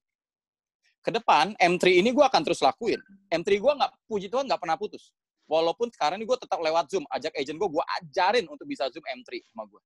Nanti ke depan, kalau memang udah boleh masuk ke kantor lagi, gue akan tetap M3 secara fisik langsung, tapi gue juga akan virtual juga. Jadi, teman-teman, virtual dengan fisik, online dan offline, ini akan berjalan berdampingan. Nah, itu kita udah harus siap. Nah, sehingga nanti ini setiap Sabtu, gue akan bikin NBO, setiap Sabtu gue bikin NBO ya. Tapi gue judulnya nggak NBO. Gue udah siapin beberapa judul. Contohnya gue brainstorming lah sama mereka. Ayo judul lu apa ya? Ide gila aja munculin. Terserah ide lu apa ya? Munculin. Nggak ada yang salah, nggak ada yang bagus, nggak ada yang buruk. Apa ide lu? Muncul semua. Gue pancing nih. Gue ada AKB, adaptasi kebiasaan baru. Itu kan bilang bagaimana kalau judul kita AKB ya menghasilkan OKB. Nah, lu bikin dah. Kadang-kadang judul itu bisa yang nyentrik bahasa Inggris. Waduh, profesional banget. Kadang-kadang juga bahasa pasar juga perlu. Ya, gitu. Ya ide-ide seperti itu aja, menyesuaikan yang ada. Gitu loh, John. Oke. Ya. Kalau lu mau detail, nanti gue kirimin hasil rapat BOD gue kirimin rapatnya. Kalau boleh sih materi yang tadi ya dikirim sih lebih menarik, bro. Oh, gitu ya? Nah, nggak, it's okay. Gini, materi yang tadi gue bikin itu sebetulnya sudah menjadi bagian di Pruspirit. Jadi yang megang itu XDD, jadi Human Development Directors gue. Ya, ini pun gue izin sama dia untuk gue pakai gitu. Ya, jadi kalau gue untuk tadi selalu capture screen aja, Rison. Aduh, nggak enak bro. Kalau minta izin dulu, harus minta izin tuh kan nggak enak. Gitu. Tapi kalau tadi udah direkam, lu bisa capture screen tuh dari situ tuh. Kalau lu minta mentahnya, nah karena materi itu udah gue kasih ke agensi gue. Ya, nggak apa-apa. Di agensi gue. Ngerti bro. Gitu ya, nggak apa-apa ya. Ngerti. Tapi kalau gue ngomong gue kedip-kedip, lu capture screen tadi lu kedip-kedip, lu ngerti dong maksud gue. Ya? Iya, ngerti. Thank you banget ya, brother. Suhu gue, Michael Kwan. Sama. Jangan begitu, gue juga belajar. Belum giliran lu tunggu giliran lu. Gue Spirit udah ngisi, bro. Spirit gue udah ngisi. Oh gitu ya? Kan baru sekali. Biasa tuh 50 kali baru berhenti. Lu kira gue apa? Ada yang mau nanya kah? Sudah, aku selesai, John. Silakan. Tadi John. si Tony, itu siapa? Acong Irawan. Iya tuh. Lu mau nanya tadi apa? Ada Cong? Suaranya sih gue nggak bisa lupa memang. Halo? Andi Irawan. Yes. Halo, Kak Tony. Andi Irawan, Acong. Oh iya. Andi. Mungkin mau pertanyaan terakhir nih ya. Iya. Yeah. Pernah isi tempat lu. Iya, gue tahu makanya lu kocak-kocak gitu lu. Ya, jangan diundang lagi. Iya. Nggak boleh begitu loh, Cok. Gini, Kak Tony, pertanyaan terakhir. Yes. Kak Tony kan bisa dibilang kan leadernya nggak aktif. Dalam arti mati suri, seperti Johnny kan. Johnny sih leader Kak Tony lah. Sorry. Kak Tony kan leadernya nggak aktif. Maksudnya tapi, leader di atasnya. Oh, iya, leader di atasnya maksudnya. Upline. Upline-nya. Oke. Tapi ini kan bisa dibilang tanpa sentuhan leader di atasnya dan sebagainya. Tapi kok Cotoni bisa bertumbuh dan bahkan bertumbuh menjadi lebih besar. Bahkan punya grup yang cukup besar. Bahkan sekarang menjadi CEO-nya di Blue Spirit. Apa kiatnya Cotoni? Nge-gym, Cong. Apa kiatnya Cotoni supaya kita bisa mungkin bisa mandiri seperti Cotoni sebagai leader? Oke, pertanyaannya bagus ya untuk closing malam ini. Teman-teman harus tahu, yang dengar nih, mau agent, mau leader udah tahu lah. Ini bukan bisnis orang lain. Ini bisnis lu sendiri. Ini bukan keranjang uang orang lain. Ini keranjang lu sendiri. Jadi kalau lu kagak mau jalan, yang susah ya lu sendiri. Leader hanya support system, hanya bisa ingetin. Kadang-kadang lu didorong, kadang lu digendong, kadang lu diteriakin. Tapi kalau didorong lu nggak maju, kayak kebo. Didorong setengah mati, cuma ngelangkah satu, tapi ngeluhnya panjang. Panjang, tapi ngelangkah cuma satu. Nah, kebo. Gitu. Ya. Tapi ada juga kuda yang kadang cuma diperhitung, langsung datang, langsung lari. Ini bisnis lu sendiri. Ya, kita hanya support system. Kesuksesan tidak ditentukan oleh leader. Leader hanya satu bagian support system dari support system yang luas. Nah, itu yang harus dipahami. Ya. Leader juga adalah manusia. Ada kelebihan, ada kekurangan. Tapi kalau Tuhan izinkan dia jadi leader, lu ada maksud Tuhan. Ya lu belajar aja. Ambil daging, buang tulangnya. Emang lu juga sempurna? Lu juga enggak. Ya saling melengkapi aja. Gitu. Ya. Jadi gue inget cerita, gue lupa siapa yang ceritain ke gue, tapi ini cerita yang sangat gue inget banget. Ketika ada orang, dia jualin handphone, ambil dari distributornya. Wah, handphone dia laku. Ya, dia cuan. Tapi dia mikir, kurang ajar nih gue bikin distributor gue kaya. Enak gue bantu dia jualin, gue banyak jualin handphone dia. Gue gak mau jualin handphone distributor gue gak usah jualan.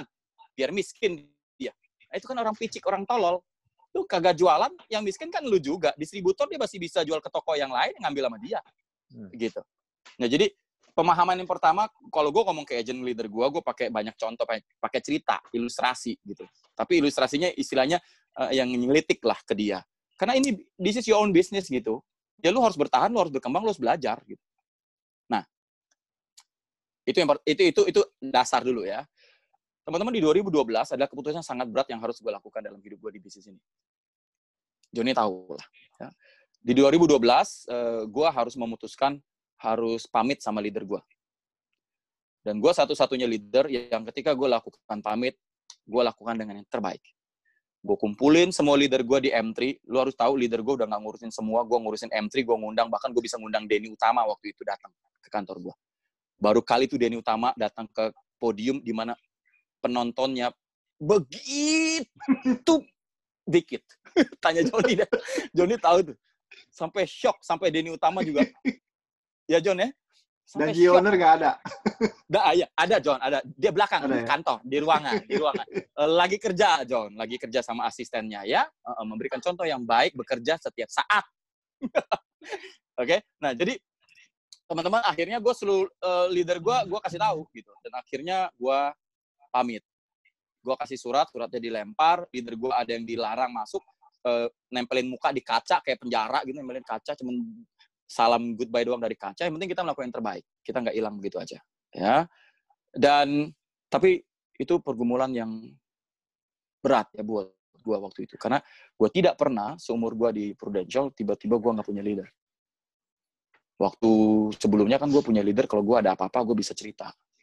Gue bisa tanya. Gue bisa brainstorming. Gue nggak ngerasa gue sendiri gitu. Dan waktu itu berat. Tapi karena gue tahu keputusan gue adalah prinsip banget, sehingga I have to say goodbye. Ya, jadi bukan berpisah, lalu ya intinya gue harus pamit. Tapi satu hal yang gue tahu adalah gue lakuin ini demi kebaikan. Tadi gue bilang gue tahu gue nggak sendiri.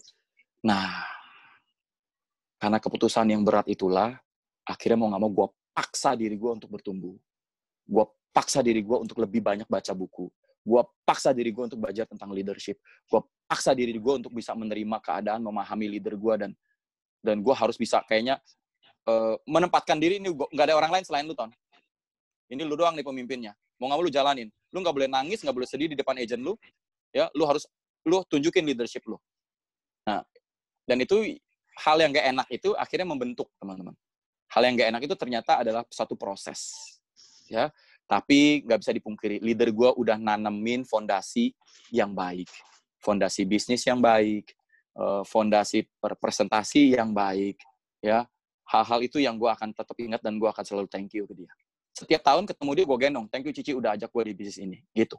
Ya, sampai akhirnya gue terakhir gue peluk dilarang orang, ya gue suaminya aja nggak ngelarang karena gue kenal dari kecil. Ya, orang lain yang meralang ya udah berantem deh gitu gue ya. Tapi udah nggak pernah ketemu lagi juga. Tapi kalau misalnya ke luar negeri ketemu kucing-kucingan, gue cegat dia gitu ya, dia yang kabur. Gitu teman-teman.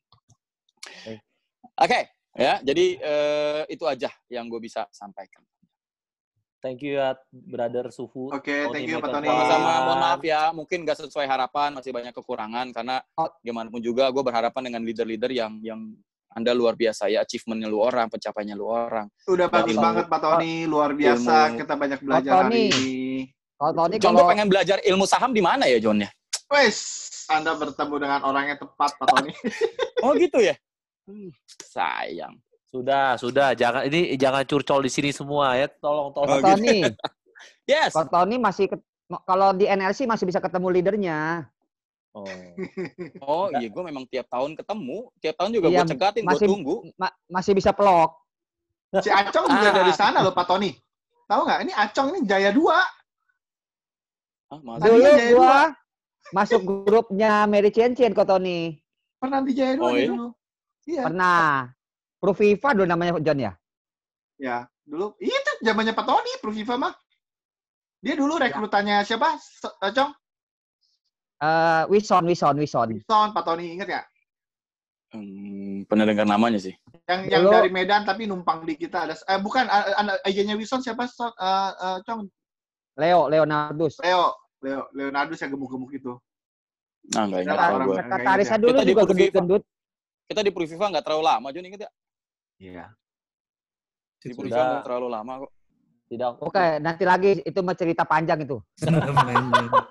Lo teman-teman, saya thank you sama Brother Suhu Tony. Thank you ya, Pak Tony ya. Kita unmute semua teman-teman yang mau kasih salam. Thank you, Kak Tony.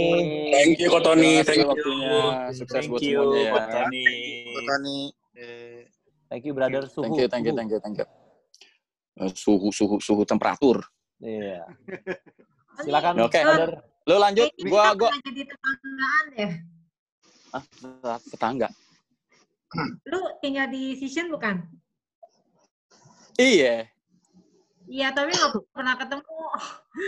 Pas lo ngisi di Vibe, ada satu temen gue bilang, dia kan ini tinggalnya di Session City juga, Ping. Gue bilang, ya masa sih nggak pernah ngeliat juga? Iya. Tetangga gue orang Allianz, mantan Prudential juga. Pertama kali ketemu udah jelekin Prudential. Lu tower apa A ya? Gue di B. Cuman kalau gue di sini weekday, kalau weekend gue ke rumah gue di Pademangan sama Ampera. Karena deket gereja gue kan di situ. Jadi kalau weekday gue di sini, weekend gue ke sono. Gue waktu bulan Maret juga ditodong sama si Julius tuh. Siapa Julius? Candy. Aduh. Thank you. Michael Kwan, Brother Suhu. Yes. Iriston, thank you semuanya. Thank you ya. Gua pamit ya. Silakan, Brother. Terima kasih. God bless you all. Sukses ya. Thank you, Brother. Bye. John, sukses ya. Sehat selalu, John. Thank you, Pak Tony. Sip. Thank you, Tony. Brother. Yuk, bye. Bye. Teman-teman, dengan ini kita akhiri, teman-teman. Selamat pagi semuanya. Nanti kita ada flyer untuk berspeaker minggu depannya siapa. Teman-teman, thank you ya, John, telah host hari ini. Karena kalau nggak ada lu, si Michael Kwan nggak bakal ngisi, John. Ya, thank you. Itu materi BOP agency dia. Oke, thank you, bye. Nggak apa-apa. Thank you, brother semuanya. Selamat pagi semuanya. God bless.